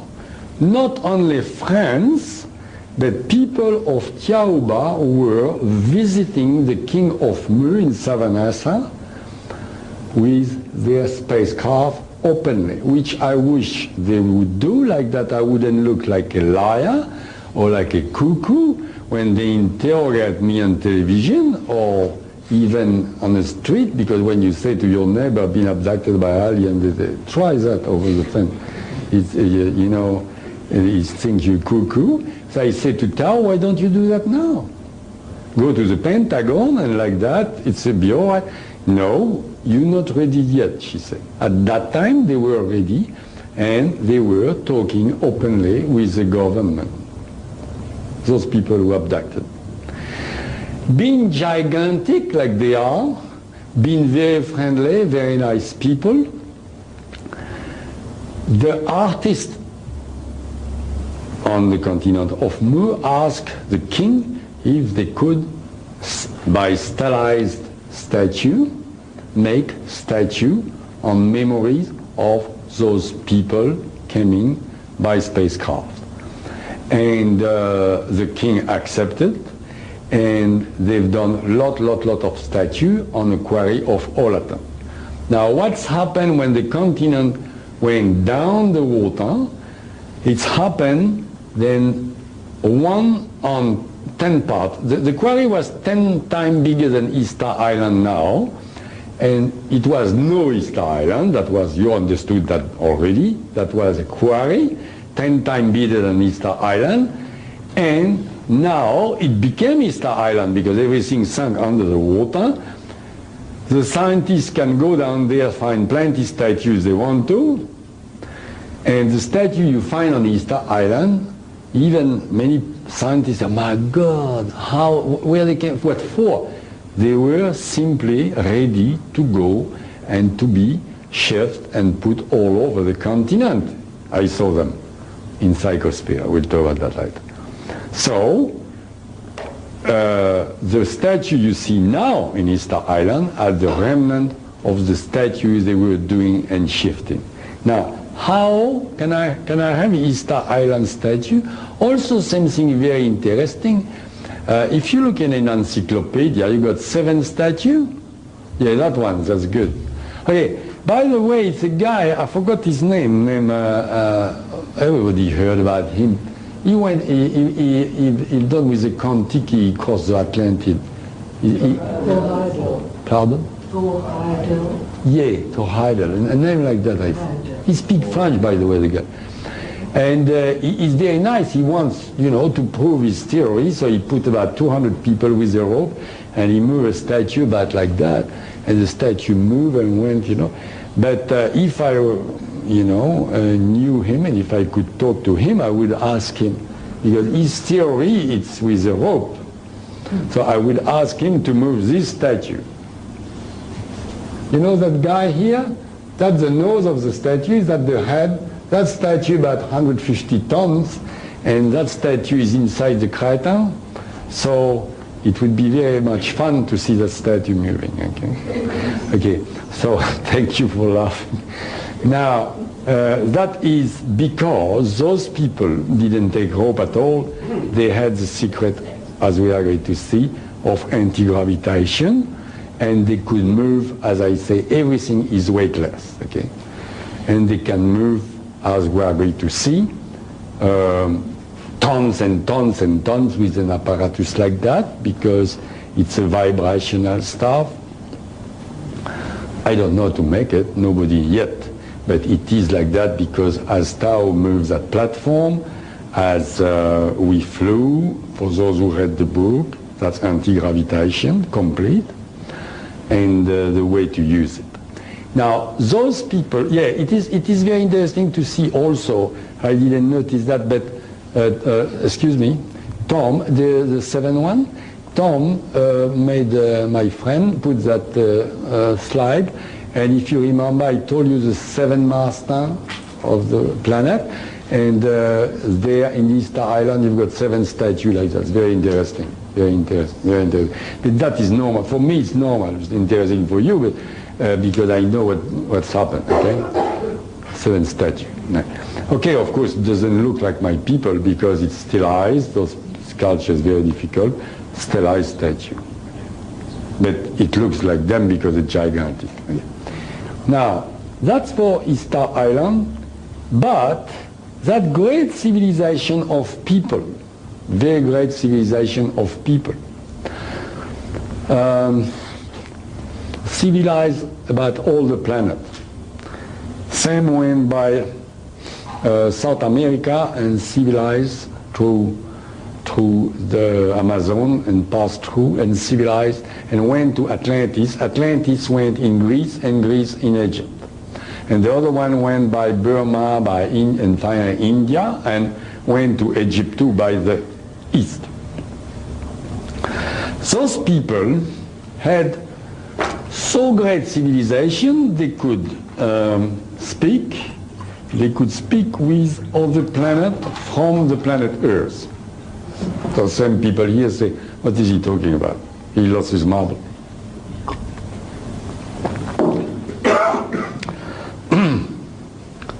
Okay. On this planet now, you have our government, our scientists tell you every day nothing like UFO, nothing like extraterrestrial, you're making a big mistake. Forget about it. It's nothing. All those things. No extraterrestrial. But every day they spend millions and millions of dollars to send radio signal through the space. Because they say it is somebody there, maybe he can answer. And listen to that one now. They say, we are going to send a radio signal, and they build a machine and they send the radio signal. Hello, we are here, planet Earth. Hello, how are you? Then they send that at the speed of the gentleman, say, whatever, 300,000 kilometers per second with speed of light. But still it's too slow. So 10 or 20 years after they receive an answer from another planet, oh, we are well, thank you very much, what about you? So you can't have a conversation like that, do you? No, it's impossible. So what is faster than the speed of light? What is immediate? Thank you very much. Aha! Thank you very much. So it is a thought. So, what are you going to do? Oh, I'm going to telepath. Good. And you start to telepath. It's good. So you telepath in Mars, Venus, whatever, a bit even further. But you are a poor human being. You are in a physical body like that. Even with your astral body, you don't have enough energy to go to the other end of the galaxy. I'm sorry if somebody thinks the contrary, but it is what it is. And you don't have enough strength, the pyramid please, enough strength to communicate very far in a galaxy. Then those people of Mu, they had a knowledge and they knew how to build. Don't worry, that one is from Cheops. But on the continent of Mu, before the destruction, 14,500 years ago, they had the knowledge from their planet and they built the pyramid. Be very, very careful, everybody here, of what I say. I didn't say the pyramids. I am talking about the pyramid of Cheops for the moment, but in Mu, that continent, they had a pyramid 3 times bigger than that, but exactly the same scale. You know what I mean by scale. If that one is 100 meters, the other one was 300 meters, 200 like that, she was 600, whatever. The exact dimensions very important and the orientation. Why? Because the pyramid is made a certain way to make inside the you call that the chamber of the king, or king of chamber? King chamber, thank you. Over there, a sort of zero magnetism. It's a tremendous magnetic field, and that pyramid is built to give to the user over there the absolute strength to send thoughts through the galaxy by that place. Then our very good scientists call it an air shaft. It's not an air shaft. That one is not an air shaft. And nobody, of course, could find a mummy here because it never been any mummies there, and it will never be, because even in a sarcophage, they were lying alive, meditating, and sending souls. Now, it's something very important. It's so much force, magnetic field on that pyramid. First of all, as many people don't know that, in each lecture I ask if somebody knows it, just telling me, it's forbidden to any plane on a planet to pass on the top of the pyramid, because it's the Great Pyramid, because it is very dangerous, because by magnetism everything electric and electronic stop. For a few seconds it can be very dangerous, so it's forbidden. The second thing, inside the pyramid, people tell you, example, oh, I spent a night, or I can spend 15 days in a pyramid. That's a lie, because you die, because you can't do that. And I heard so many stuff like that since I came back. And I was in Phoenix, Arizona, in United States of America. I was talking about on a radio. 3 hours on the radio. Fortunately, it was plenty of advertising. I had a cup of coffee. And between a break, the journalist said to me, I've been with 7 of friends. We went in a Great Pyramid. We spent the night. I said to myself, that's it. Another liar. You can't spend a night in a Great Pyramid, from what I know. But he was not lying. He said to me, and the next morning we were sick like dogs. I say, that's become interesting. He told me they were with, what do you call it, tape recorders, camera, everything being erased, and they were very, very disappointed because of the magnetic field inside the Great Pyramid. So that Great Pyramid was, I'm talking about Mu, but of course the Great Pyramid now we're talking about that one, is a cosmic tool. You can contact different galaxies for the user who knows how to use, by telepathy, can contact worlds very, very far away and have a conversation, telepathic conversation at the other side of the galaxy. That is the great explanation of the Great Pyramid. Now can I have the photograph of the Great Pyramid? Now, how did they build the Great Pyramid? Oh yes, by the way, we are going to stop and a bit on that subject and do something very interesting also, of course, for everybody. I don't know if people yesterday saw me on television and Kerry-Ann said, do you have any proof? Do you have any proof? But I missed for about 1 minute. In 1 minute I could tell her, I was telling her the proof are in a book. Because, because, as I said before, when I was with Tao, the first thing I said to Tao, nobody's going to believe me. I hope you give me, a piece of metal or something. She said, no, we don't give you anything because you're very good to disprove on Earth. If we give you a proof, even a piece of metal, any scientist can say, oh yes, that metal doesn't exist on the planet Earth, but maybe he got a secret alchemist who's done the metal for him. So they won't believe you anyway. But she didn't tell me. I was wondering why she make me put all those information about pyramids, life on Mars. You remember the life on Mars on the first chapter? Maybe the first chapter, the second chapter. It's just few lines. I explained who were the people on Mars, what they were eating, and they were life on Mars about 1,045,000 years ago. 1,345,000 years ago. And I was wondering when I write the book, why always talking about that, the Great Pyramid, and so on, and sort of secret revelation on stuff. We talk and talk and talk about it on Earth all the time. And now I understand, that's what I wanted to say to Karen, I understand very well why, because every day, the proof I wanted became reality in my book. Not in a book, the proof are in a book because, example, nobody believed life on Mars. And now if you watch the television or whatever, our scientists say, we found fossils, certainly it was life on Mars, it's maybe still life on Mars, etc., etc. So every day I laugh because as a joke I say, open my book, read it and talk. You know, because now they discover things I put in a book. I'm very happy. Now, the second thing is much more spectacular.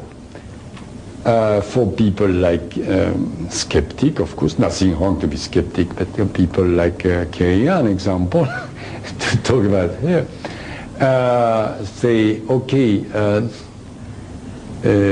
you sure it's more spectacular to see if it's true or not. If, like she seemed to think, I was inventing the book. I'm a landscaper architect, I'm not a scientist first, but if I was tremendous imagination, then inventing the whole book, I could say, listen, everybody, because it's been thousands of books written on the Great Pyramid, with all different theories.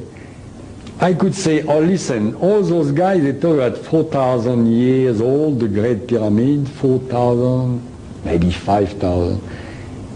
If I do something, I could put 5,500 years, you know, to be not like the others. 6,000 years? I can't go further, it's ridiculous, it's a mistake. But it is very, very funny because you are going to read what I put in my book. In 93, can I have a photograph of the last? Yeah, go for it, it must be next. Yeah, that's it. That's what is in my book. Great Pyramid of Cheops, constructed by Thoth, not Cheops. Everybody tell you it's Cheops. Because they thought it was at the time of Cheops, yes, the Cheops used it. So now, 17,000 years ago, I'm a stupid idiot because it's impossible. Why do I jump like that? I don't jump, I don't care. I say what they told me. So now, 17,000 years ago, and if you read the last news, how do you call that? The guy who dig. Archaeologists. Oh, thank you. The archaeologists, and they dig and they look also at the Sphinx, and you know that. They understood not long ago with the erosion and so on and so on. Oh my God, the Sphinx, it's a Great Pyramid, is maybe 12,500 years, not more, 4,000. And plus, and I laugh and I say, go 4,000 more. That's it, you be right. I am laughing, and that is proof. That is proof because they are going to finally find out it is 17,000. I know that. So what about that? That's very interesting. And okay, now we are going to talk about something else. They still don't believe on it, but they will soon. Still cosmic. The stone of 50 tons. Remember to move the statue and all that stuff. And that is simply what I say here because by the way, in a Great Pyramid, can I have the schema of the Great Pyramid, the drawer? Yes, that one. I'm going to tell you something. You don't know that. You see up there, I tried to get it there. That here is one stone inside. Nobody knows that. That here, that's one stone.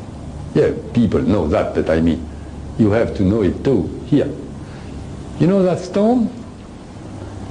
The Rialto in Melbourne, that's the size of the Rialto.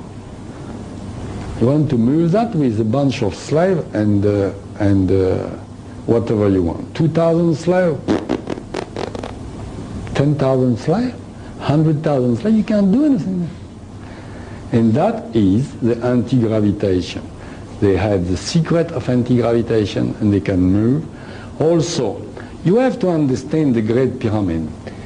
Did you think 2 minutes or even 2 seconds, if you want, or 2 hours, as I told you, that what they call the air shaft is directed on a special place in a galaxy to talk and to send thoughts to precise place they knew in different planets in a galaxy. Okay, so you can see, as I can see, to direct that shaft in a galaxy, it would be pretty easy if you build a pyramid, then you pierce, you know, you look like that and you know where to go, and you say, okay, I'm going to pierce, you know, a shaft in two. But it doesn't work like that. They build the pyramid, and as long as they bring the stone, the architects, the shaft is made. So you imagine the tremendous knowledge for an architect to put the pyramid at that place, and for the building of the stone and the cutting of the stone too. It's incredible. You can't absolutely even imagine that with our so-called technology now. Now, I don't want to hurt your ego about so-called technology, so-called civilization, but too bad. You know, I'm going to tell you something. We are very proud on that planet Earth, not me, but certain people are, of the space shuttle. You want me to tell you what is a space shuttle compared to their spacecraft? Their spacecraft is the Concorde and the space shuttle is the wheelbarrow. It's exactly the same thing. You compare a wheelbarrow and the space shuttle. The wheelbarrow, you can put a bit of money, you go there, and the Concorde, you can go wherever you want around the Earth, you know, it's the difference, and it is exactly the same difference. So as long as we use rockets to put spacecraft, if we want to go on another planet, you want. Now, also another thing, don't worry. I never said that on my lecture, by the way, before, but maybe at the early beginning, 2 years ago, if by accident or not accident we discover the way of anti-gravitation, transubstantiation, and we have the ability, possibility to visit other planets, those people are not going to let us do that. They are going to stop us, even by violence, because they judge for the moment we are not able to look after our own backyard, as you know, because we pollute everything, and they're not going to let us going on another planet to pollute a second one in the universe. Now, at that time, as I say always, there's so many things to explain, so many things to talk, so many information that book, and same time I think I just touch the top of the iceberg, and I forget maybe a lot of subjects or detail, and I ask the people here to be free to begin to ask absolutely, don't be shy, any question they want to ask. So here we go, I'm here. Yes, sir. The search for extraterrestrial intelligence, listening to radio waves and things, it's being done on a large scale at the moment. But a scientist called Fermi, I think it was 20 years or so ago,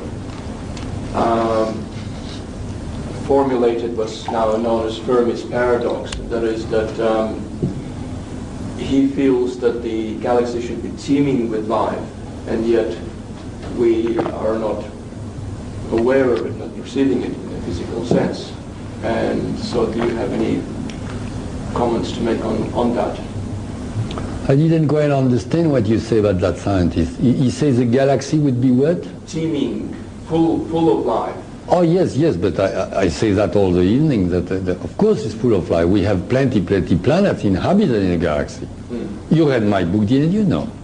I've read half your book. Aha! Okay. I knew you didn't read the whole. By tomorrow, I Pick another one. Yeah. Okay, you read chapter 12 tomorrow, and you shouldn't go to chapter 12 directly, but you'll see it is a lot of different. Yes, very good, your question. Very, very excellent. Thank you. I just didn't understand what you wanted me to tell you. Excellent. I can. Don't worry, don't be impatient. But yes, because we have lot of planets are inhabited, but also different environment and different form of human being, but always humanoid.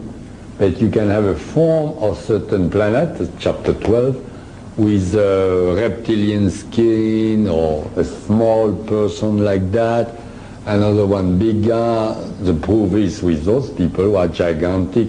Same, I saw alien, and I let you the surprise in chapter 12, which were about perfectly built like us, miniature like that.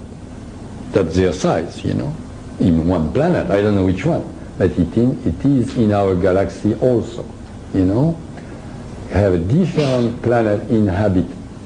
Now, science fiction like to show you monsters and things like that.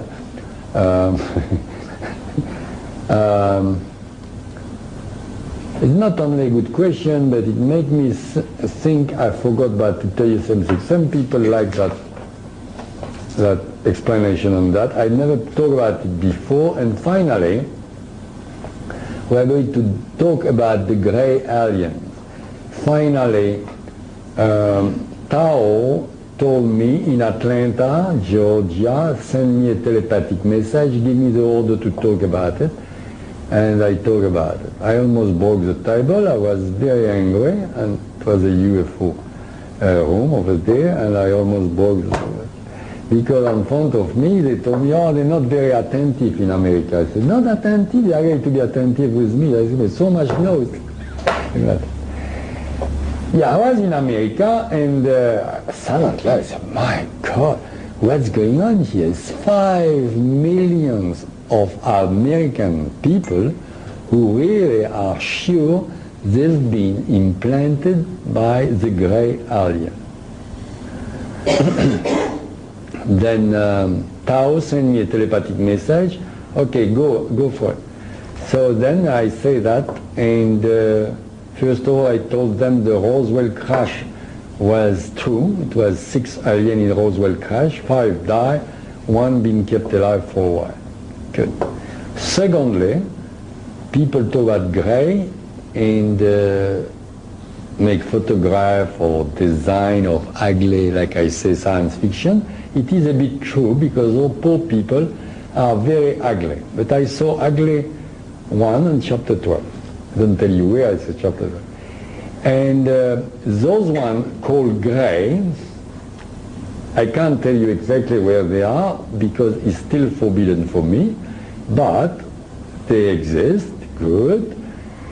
But they're absolutely not dangerous like people think. First of all, it has been 100 to 150 people implanted by the gray alien on this planet.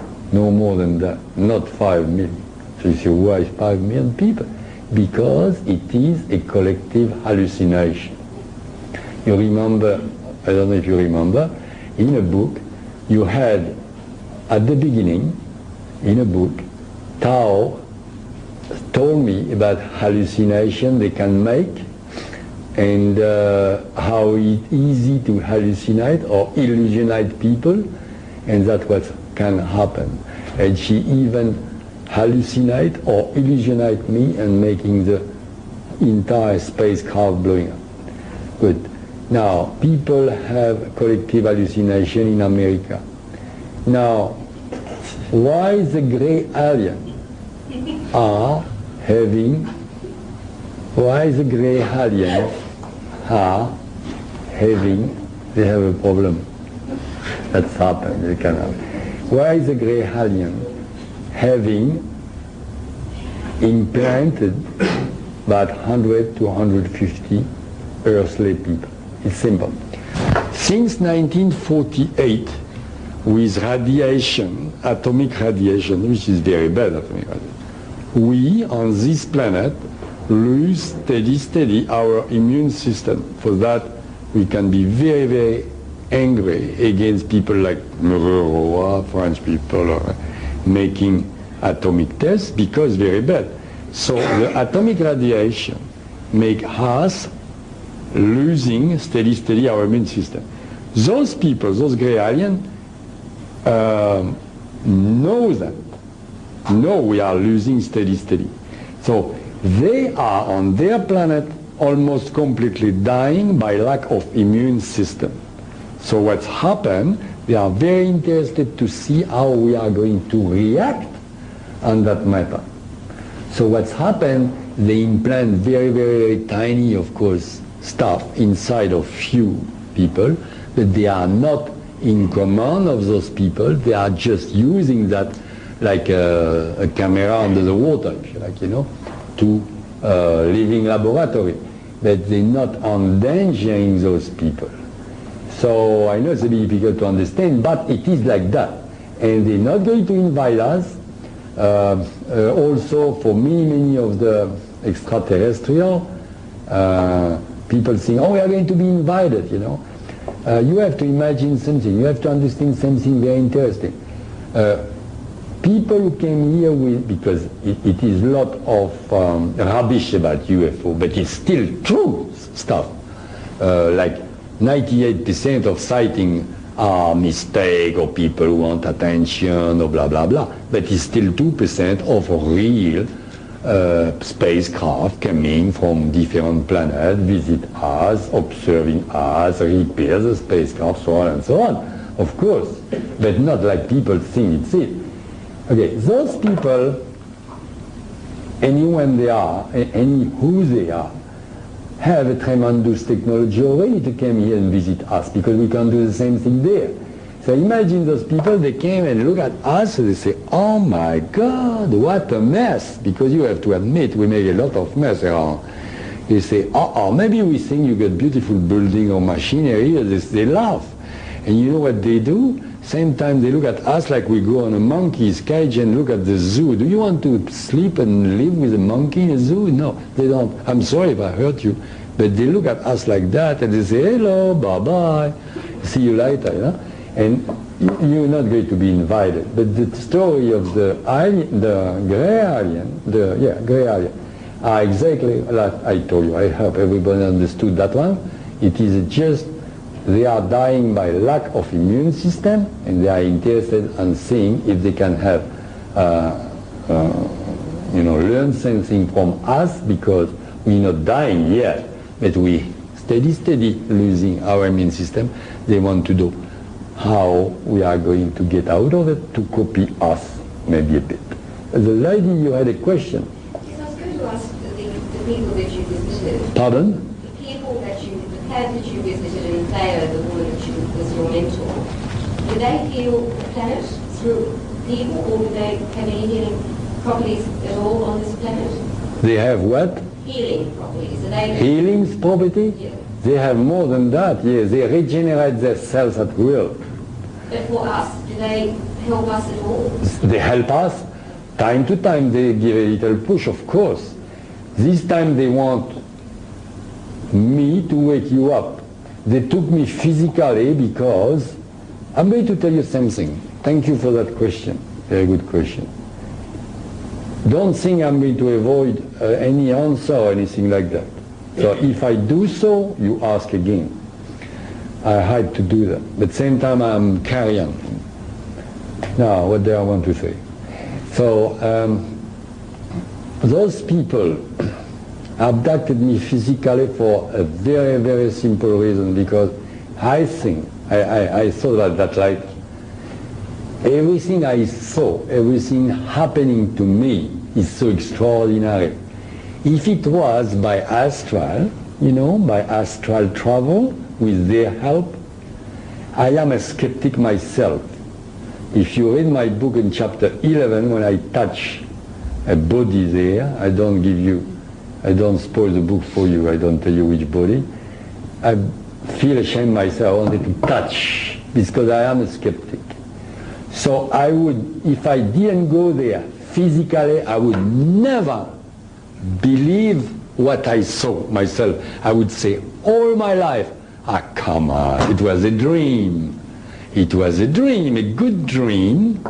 Same time a bit bizarre, but a dream. It's impossible, okay? But I was there. I've been there physically. I even came back with a bruise. When I came back, I slept for 36 hours. And I've been there. I eat there. By the way, I prefer the Australian food or any food than them, but this is another story.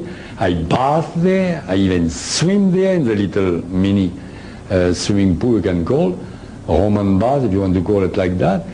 And I breathe there. Everything I've done there like I'm doing here. Even things you think about it, you know. So everything you do when you are with your physical body. And I disappear from my home for 9 days. But so I tell you that if I haven't been there physically, I wouldn't believe what I saw. So that's to answer your question, because they've done that to take me there, to make me witness, really witness it, to come back to report that to you, and of course for the detail I didn't remember, and they helped me telepathically for the detail in a book. Did I answer your question? Yeah. Yes, gentlemen. How can we go? Oh, you've got the white cab or the red and white? What sort of taxi do you have here? You jump in it and you transubstantiate. Okay, I am joking, but if you are a good astral traveler, you could maybe contact Tao by astral and go there by astral, if you are really master of astral travel. Now I am answering seriously. It was a very good question. Has anybody else done it besides you? That one I told you before. Please remind me. Thank you very much. C'est Victor, your name. Good. Do you remember when Tao say, sort of, shut up and do what I want, because she's like that? And she said, you are going to make a trip. Nobody knows, at least at this century. Okay. When my book went out in 93, and finally people start to read it, a friend of mine, a good friend, came and one day and said, I'll give you a present. Brought me a book. What that? In French. The Book of Enoch. Anybody heard about that? Yes. Somebody? Yeah? Book. Thank you. Book of Enoch. You read it? By John Hertak. I didn't even look the name. But it's a Book of Enoch. Yes. I hope he pick everything well in a book. So I say, you want me to read the Bible? He says, it's very nice, the Bible. I love it. But I already read it. He say, no, read it. It's an apocryph of the Bible. They don't want it in a Bible, but it's written a bit like the Bible. Enoch was, if you read it, you remember how many, 4,000 years ago? 5,000? He was a patriarch. Yeah, between Noah or something. The guy report in that book, in his own terminology, you know what he report? Don't you think it's a big resemblance? Did you read my book? Yes, I have. The Doko. That's the Crystal Palace. The angels, they all fly over there with that apparatus. If you read my book in chapter 12, when I try to fly myself, and Tao say, look behind Lapionusi, he got wings. I saw the wings. She illusionated me. She hallucinated me. Black one. He can saw the golden one if he wants to. Enoch, I mean Enoch in his own terminology, I am almost sure was abducted by those people at that moment, been there and came back and write that book. That was what I wanted to tell you. Very interesting. Don't you think so? Of course. Read it again. Read the two books, that one and Enoch, and you see many resemblances. Very interesting. So I said to my friend, aha, now I understand why you gave me that book. I have a question myself. If you have finished. Hey, go for it. Here. I would imagine then on the planet, on the ninth planet, the composition of the air would be so different to the composition of the air on Earth. But I Not so much. I mean, I take it that you were able to breathe the air. Yeah. Not so much at all. The main thing, of course, the air is absolutely pure and so on. The main amazing things are, of course, the different gravity, but that can happen on many planets, more or less. But the main thing is, and also different animals, but the main thing is the colors and the luminosity. Absolutely. If we have, as I say in the book, if we have 100 of if we have 20 shades of red over there, they've got 150 example, you know. It's incredible. It's a joy for the eyes. And of course, being vibration, I understand why they are in good health. Sorry. Any other question? Yes? I go with you too. Yeah? With the star system. Pardon? With the star system, in your book, I haven't read it, but do you You haven't read it? Yes, I bought it today. Thank goodness. And I wanted to ask you a question about Sirius, Serious? the double star. I was wondering if you had any... I don't know. All right. It's very rare when I say I don't know in my lecture, but you know, I went there to that spacecraft. I remember I saw Saturn, because maybe they've done that. They passed next to Saturn to show me something beautiful. We were 6 million kilometers away, but it was spectacular. I don't know if they done it on purpose, but I don't know. Like I know they are next to the Pleiadian star, but I can't tell you, oh yes, that's Tiahuba there, you know. Even you can't see it, because if you remember when I was on Tiahuba, I couldn't see Earth at naked eye because too small.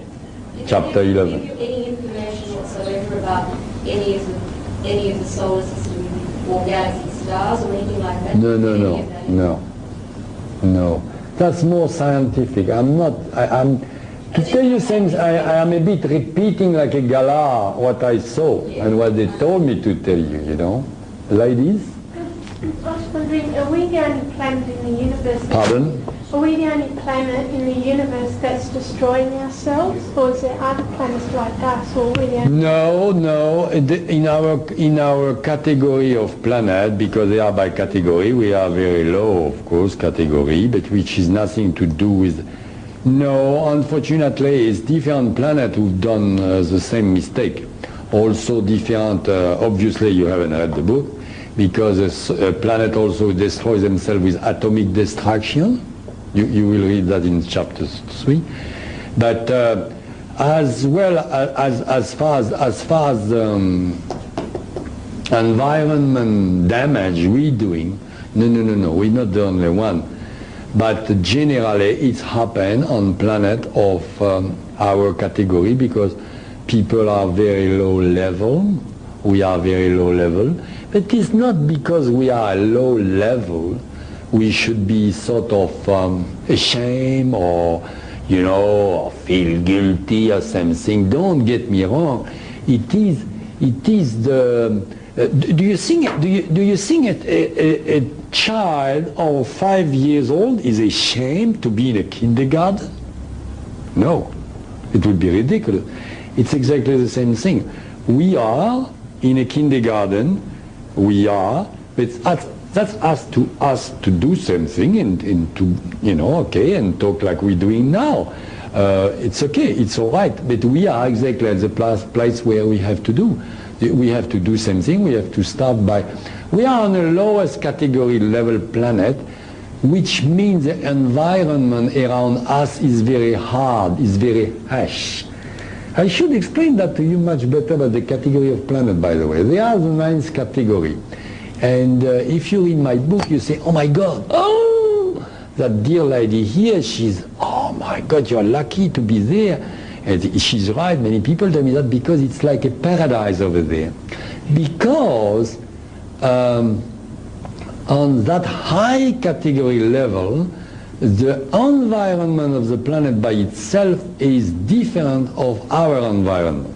Like we said before, the air is like crystal, is no pollution, they don't have disease, etc., etc. I give you a few childish example. Example, if you go in North Queensland where I live, you go in the grass barefoot and you hurt yourself immediately with, yeah, I will be with you. You hurt yourself immediately walking on sensitive plant, which name exactly Mimosa pudica. That plant is doing that when you touch it. It's full of thorns and you hurt yourself. Why is that? Well, the nature done that. It shouldn't be like that. Why do you take a rose, you smell the beautiful rose, you hurt yourself with thorns. You know what I mean? And it is, we have to learn this way, you know. Why do you have malaria, cancer, AIDS? It seems terrible. Some people say, God is terrible. No. It has been by nature done like that. Because that's the way we have to learn, very, very hard way, on that category level. And if we don't have the same environment exactly like in a university, you don't have the same environment that you have in a kindergarten. Not the same toilet, not the same eating, you have your parents to look after you, you don't have the same stuff. Well, everybody knows that, you know. But the same stuff. That's what I mean when I talk about category of planet and level of planet. Yes, sir. Yeah, when you showed that picture of the moon, I may have misread it, but I thought I saw copyright 1959. Yeah. That's the guy who find that. He find that I don't know where. 1959. 1959. Taken from the moon. That's what it The says. NASA got that photograph from the hidden face of the moon. I don't know how they got it. Were they on there? What? On the moon? Of Well, course. as far as I remember, I thought Armstrong was the first person to go there. Yeah, that's what Well, you. that's what I thought. Yeah. What about I thought so too. So how come? Armstrong? Yeah, well, that's what I was always of that persuasion. No. No? When we talking about the photograph, Yeah. it is not a person like Armstrong going and photograph. It is when they have a satellite around the moon and took photographs there. Satellite. Not I don't understand. that's not physical, not a person going with a camera on the moon. No. They were sending, like exactly like now, they send something on Mars or Jupiter or whatever. The same stuff happened at that time on the moon. Right, so that photograph was taken from satellite Like that, the same way. before 1959. Oh yeah, before, maybe a lot before, you know what I mean? Now that other one you showed of the pyramids on Mars, the photograph of the big face, which really interests me. Was that photograph a computer-enhanced photograph? Is what? Was it a computer-enhanced photograph? I don't know. I don't know. You should ask my the guy who gave me the slide, my friend in Melbourne. But I am sure, you know, everybody shows that photograph in every newspaper. Well, Huh? I've seen the photograph many times. Yeah, I've just always been... You were maybe skeptic. No. I'm not telling you skeptic about me, but skeptic about the guy who took the photograph, No, I'm not maybe. even skeptical about that. Oh, good. What I am skeptical about is computer enhancement.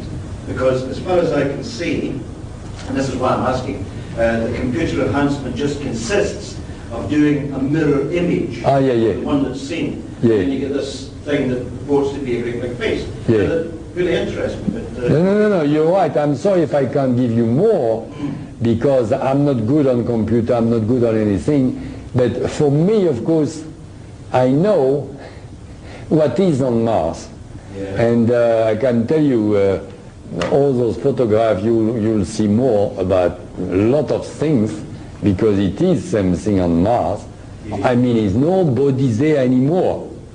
Oh, no, Mars cooled down.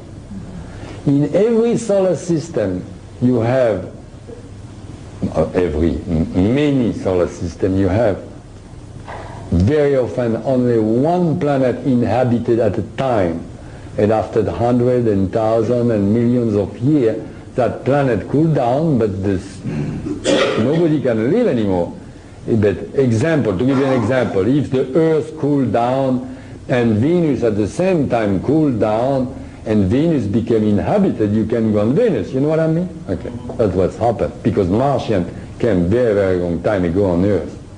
Yeah?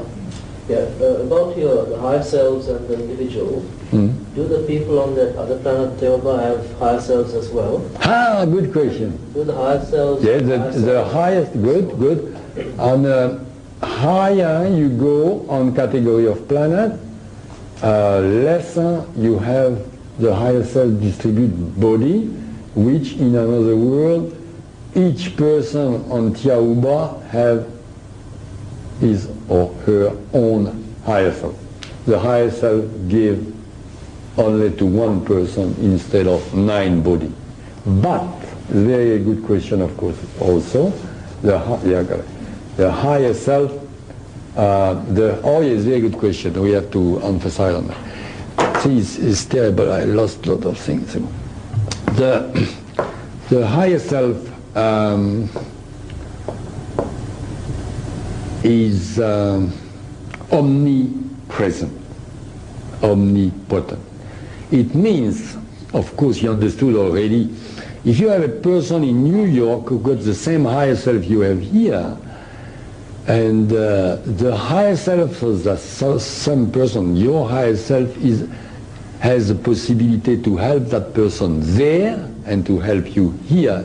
So, if you like, it's a bit like people say Sai Baba can be at 10 places at the same time. It's exactly the same thing. Now, when we talk about higher self, please be free to ask everything you want from your higher self, pray your higher self. And that is a mistake is made all the time since century, because we've been conditioned with belief, religion, and so on and so on and so on. Everybody says, oh my God, pray God, and etc. etc. Very good, yeah, you can pray God. I'm going to ask you a question. Now I ask a question. In relationship to what you just said. I ask a question. Do you know in Australia the Minister of the Education? Amanda Vanstone. Good. Personally? No, thank you. I got you there. I caught you. Stop. I'm a naughty boy. You don't know him or her personally? Okay. Few people here go to the school, or Sunday school, or whatever, or Sunday school, the evening school for adults. Raise your hand. Anybody? No? Nobody go to learn something? Who? You? You? You don't know anybody? Okay. You know your teacher? Do you know your teacher? Yeah. The teacher. Teacher is here like I am with you. You know me, you have a direct contact. But you don't know the Minister of Education, do you? You don't give a damn anyway. I'm sorry to make that comparison, but God is the Minister of Education. Yeah, he's responsible, but he's there. But your higher self is your teacher. Your higher self is just next to you like your teacher. And you can contact your higher self. By the way, the easy stuff to be very, very quick if you have to really ask something very important to your higher self, is simply to cross in your bed your 2 feet like that and to cross your hand. Again and again, the religion is very good, but sometimes they don't know what they're talking about. They tell you to do that. It's a long time ago. They forgot about why.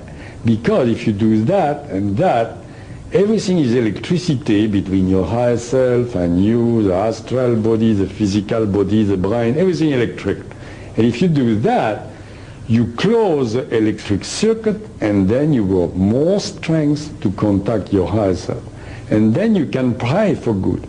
And loud voice ask him for a parking spot on the street. You kidding? I can have any parking stop, and I got witness in that room. I want just with my higher self. I don't do that. I yell after him in French as I want. It's true. But anyway, that is a sort of joke because it's not very important. But you can go for healing, for problem you have. Now, not only you can go, but by the way, your higher self is looking after you day after day, minute after minute. And we are going to talk, I'm with you, but we are going to talk very, very, very important subject here. Thank you very much to ask that question. Who asked that question? I forgot. You, thank you very, very much. Because I forgot to talk about that. The suicide business, okay. Everybody's interested in suicide business. Do you know, is absolutely no rubbish what is behind that book, that guy who say, this book saved my life. I was ready to commit suicide. Thank you, Micheal. I was in Cairns in front of my bank, and I knew, because I know people who recognize me on the street. He talked to me, and I say like if I didn't hear, and I opened my car, and the guy came, and I said, oh, okay. And he said, you are Micheal, aren't you? You read the book. I say, oh, yeah. I say, okay. You don't remember me? I was in Brisbane at your lecture at university, so blah, blah. And yeah, good. You all right? He said, yes. No, I just want to thank you very much. I say, yes, for what? He did to write the book. I say, okay, yeah, that's my pleasure, it's my job, you know. And he said, but it's more than that. And he came to me like that, and he said, I was going to commit suicide, and just at that moment I start to read your book, and I wouldn't be here if I didn't read your book. Okay. So I became very touched, of course, and I shake his hand here. You all right? You remember when I told you your higher self show you the video, and he show you the video for all your life, and your higher self erase everything and you forget everything. You would like to know, like I do, everybody wants to know, what's happened tomorrow morning? When are you going to die? Ha! Maybe in 10 minutes, maybe in 2 minutes, maybe in 10 years, you don't know. Maybe he erases everything, but he knows. Your higher self knows exactly the year, the month, the day, the minute, and the second you are going to die. No. But when you say, yes, I will be Micheal Desmarquet, you sign a contract. Chuk, chuk. And there's no signature like that, but it's worse than a contract. That's it. You make a contract with your higher self, which is a part of yourself, and it's finished. If you break the contract by committing suicide, and you can, because we have, by the will of God, we have our free will.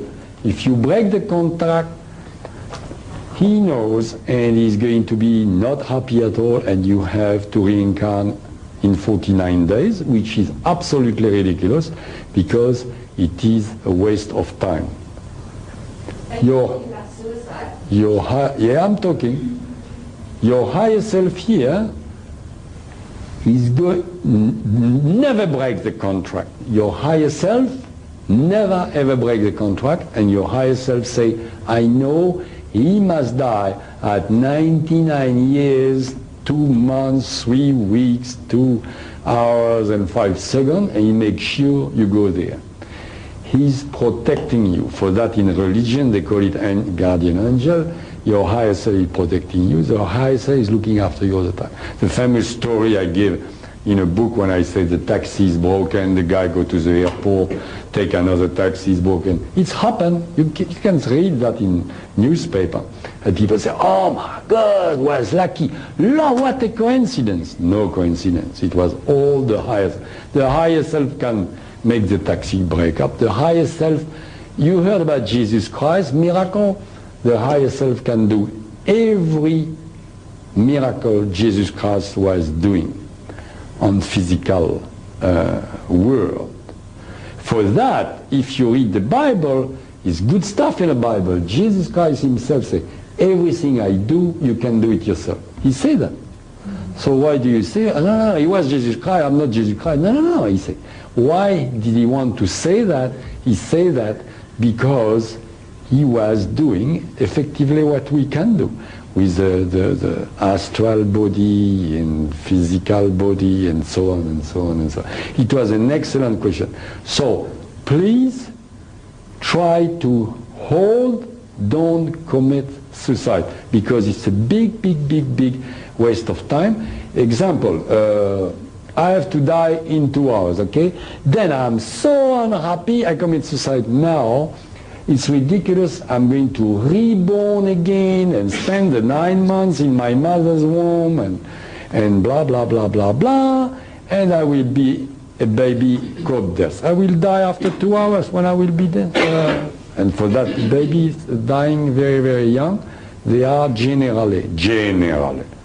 You know, it's very complicated. Don't take me like to tell you the future, all that stuff, because it's very, very complicated. Everything in reincarnation is between your higher self and yourself. Nobody can know, and it is very, very, very complicated story, that story of reincarnation. I mean, complicated, complex each time for each individual. And by the way, I'm thinking about that, individuality. You have everybody. If we are 5 billion people on this planet, we are 5 billion, of course, of different astral body, having a different experience, a different learning.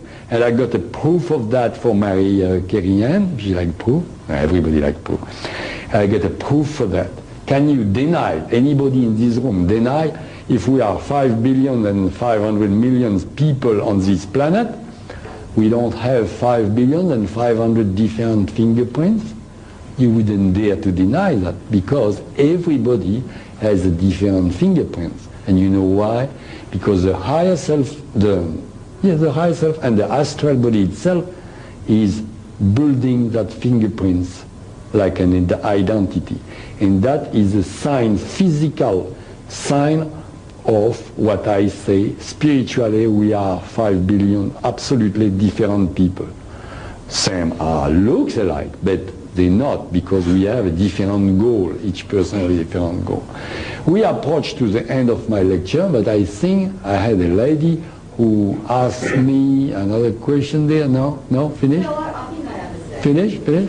Does the higher self have a higher self? Pardon? Does the higher self have a higher self? The higher self is a higher self? No, it doesn't look like that yet. Is the higher self a body as well, or is it only the 9 or 7 bodies? I didn't understand that one. You know, like you've got 7 bodies or 9 bodies, you know, which are connected to the higher self. Well, can the higher self be a person as well? Oh, no, we can, no and yes. Because the higher self sometimes send the energy, it's electronic, okay? So send the energy. I got a lady, she told me she was killed. She saw her mother during the night going to the toilet, and mother was sick. Next morning she said, who was with you? It was a lady behind you holding you. So that was the higher self. But it was the form, it was a shape of a person for the kid, for the person who visualized. Same time people, so to answer to your question, if you like, the higher self is not like we think a physical, but same time he envelops us and takes the shape of our body. Yes, it can.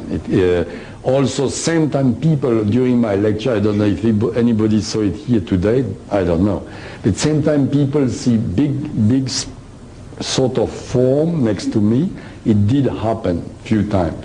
And a lady, I don't want to embarrass her, and she's in this room today for the moment, and she told me yesterday evening, I was talking to her, facing her on the sofa, and she said, you don't feel anything? I said, no.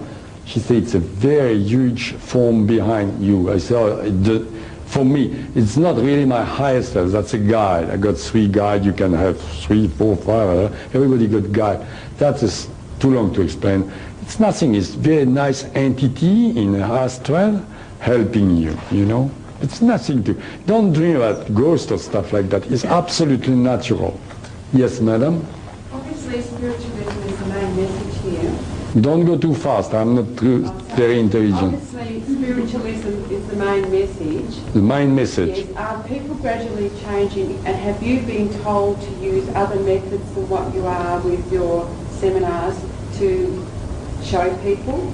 To show people? Are you just instructed to do seminars in your book? Have you been instructed to do anything else? No, I don't instruct you to do anything. My book is... have you read the book? No. No. Okay. Where are we on the road to spiritualism? Where? No, well, good. I try to answer your question. I'm going to try to answer your question. I don't give really a trick to do anything. The point is here. Okay. Example. You. People ask me that example. So look after just the spirituality, so we don't have to work anymore, okay? We can go to the door and meditate all the day. That's absolutely false, because first of all, we are not, as I said before, a physical people who want to go and look after spirituality. We are spiritual people who took the form of this physical body to have a physical experience. But many times we forget about that. That's my message, their message. Now, we forget about it. But you have a physical body. That physical body, enjoy it. If you have $10 million in a bank, 100 million, whatever, they're good for you. It's perfect, and go for it. But the problem is, if you focus 24 hours per day on your 20, 100 or whatever $million, and you don't look inside yourself, never ever, and say, oh no, then you are wrong. You will die, be the richest woman or man in a cemetery, and the poorest in reincarnation, you will reincarnate in 49 days, and the trick in reincarnation is not to reincarnate. That was my answer. Now, I can't teach you, but I suggest people meditate and get in contact with their higher self and feel themselves as their real self inside themselves, the real astral body, contact. And by meditation is very good to time know where they came from and where they go, because finally to understand, you are exactly like the driver in a car. You know, you are inside your physical body. You use the physical body as an instrument to have a knowledge of something, and that's the beauty of it. We don't know what. For that is no good to go to the fortune teller, because if you remember, before to come in that physical body, you knew at that time what to learn, that everything been a rise, and now every day is an adventure. So the best things to do during that adventure is to make the best of it. And I think that will finish my lecture for this evening. Yes? My question, Micheal, goes back to the guiding angel. It's being said by psychic persons that there are guiding spirits around us. Pardon? I can't hear. Guide us, like guiding spirits around us. And intuition meant to come from them. Intuition? Intuition, yeah. Oh, yes, but we can talk a long time for the intuition. But the higher self is helping you all the time, give you intuition and stopping you doing that. But as I said before, you have to pray the higher self to have same time a bit of help. You know, some people feel a bit lost. You know, they totally lost. For that, many religions make a fortune, because people go together and somebody says same thing and they're not lost anymore. But religion are good for some people, because that helps them. Religion is a congregation of people together, like we are here. We can help each other. There's nothing really wrong. Religion is bad if religion is brainwash people, or give. That's a very important thing. Thank you. Also, the fear. Religion is bad for fear, because religion wants the power, and tell you, be careful, you've got the devil, you've got Satan. Satan doesn't exist. Hell doesn't exist. The devil doesn't exist. He's nothing to be feared on anything on your life, anywhere. You don't have to be feared. Don't be scared of anything. It's a waste of time, and you can't be scared of anything. It's ridiculous. Don't be scared. You're scared of what? To be killed?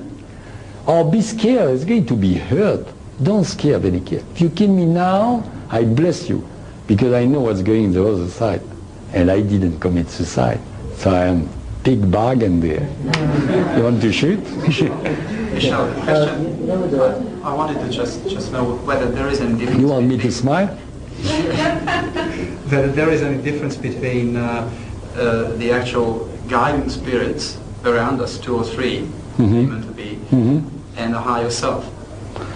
Yeah, the guides, they work hand in hand, if you like, with the higher self.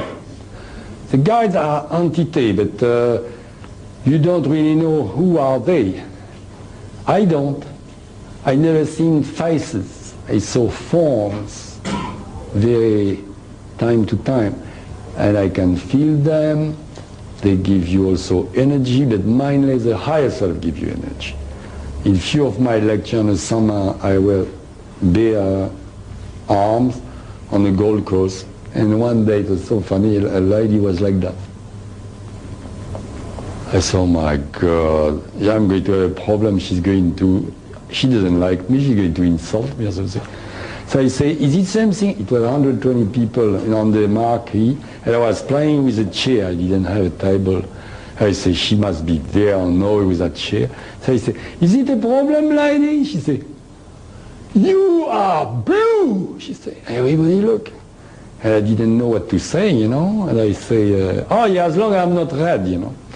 And I continue my lecture, and another girl who saw the same thing there told me it was people coming 20 minutes late, and she said, you remember those people? She told me another day. She said, yes.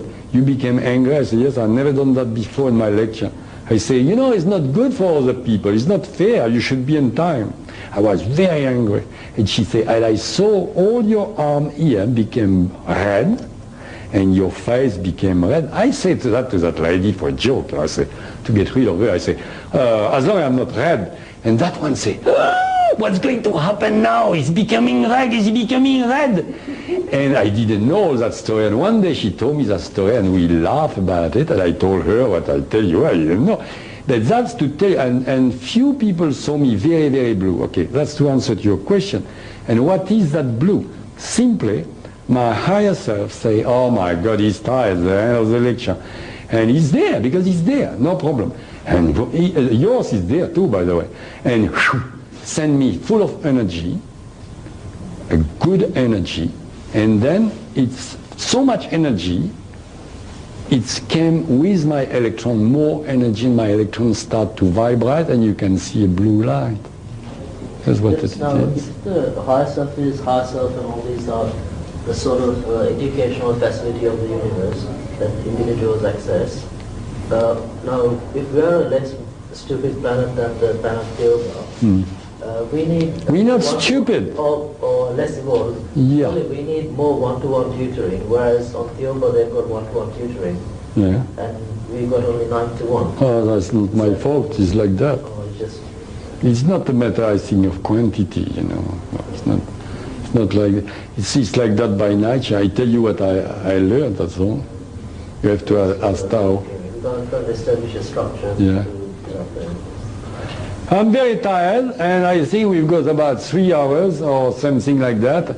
And I thank you very, very, very much to come at my lecture. And if you want, by the way, I have to tell you the truth. In each of my lectures, you see, I never prepare. The only thing I prepare to be not too chaotic, I say abduction, Bermuda, what?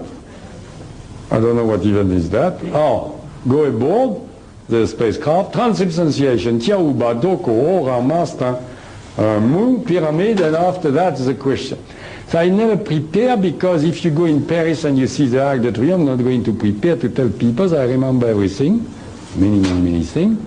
So I never prepare. So what's happened with question everything, each of my, I got a guy on the Gold Coast. The guy is 6 foot something. You can't miss him, okay? He's from UFO people. He got the thing. He came at each of my lectures. So one day I was sick of that, and I said, "Excuse me." He said, "Yes." He said, "Aren't you bored? You came at about 16 of my lecture." And he said, "No." I said, "What do you mean?"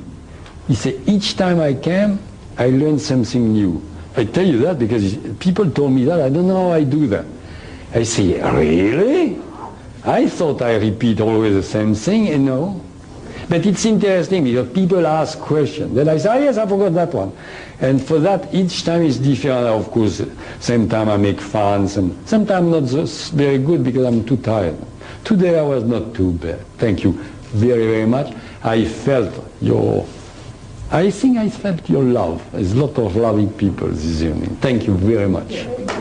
Thank you. No, don't applaud. But it's okay. Thank you very much.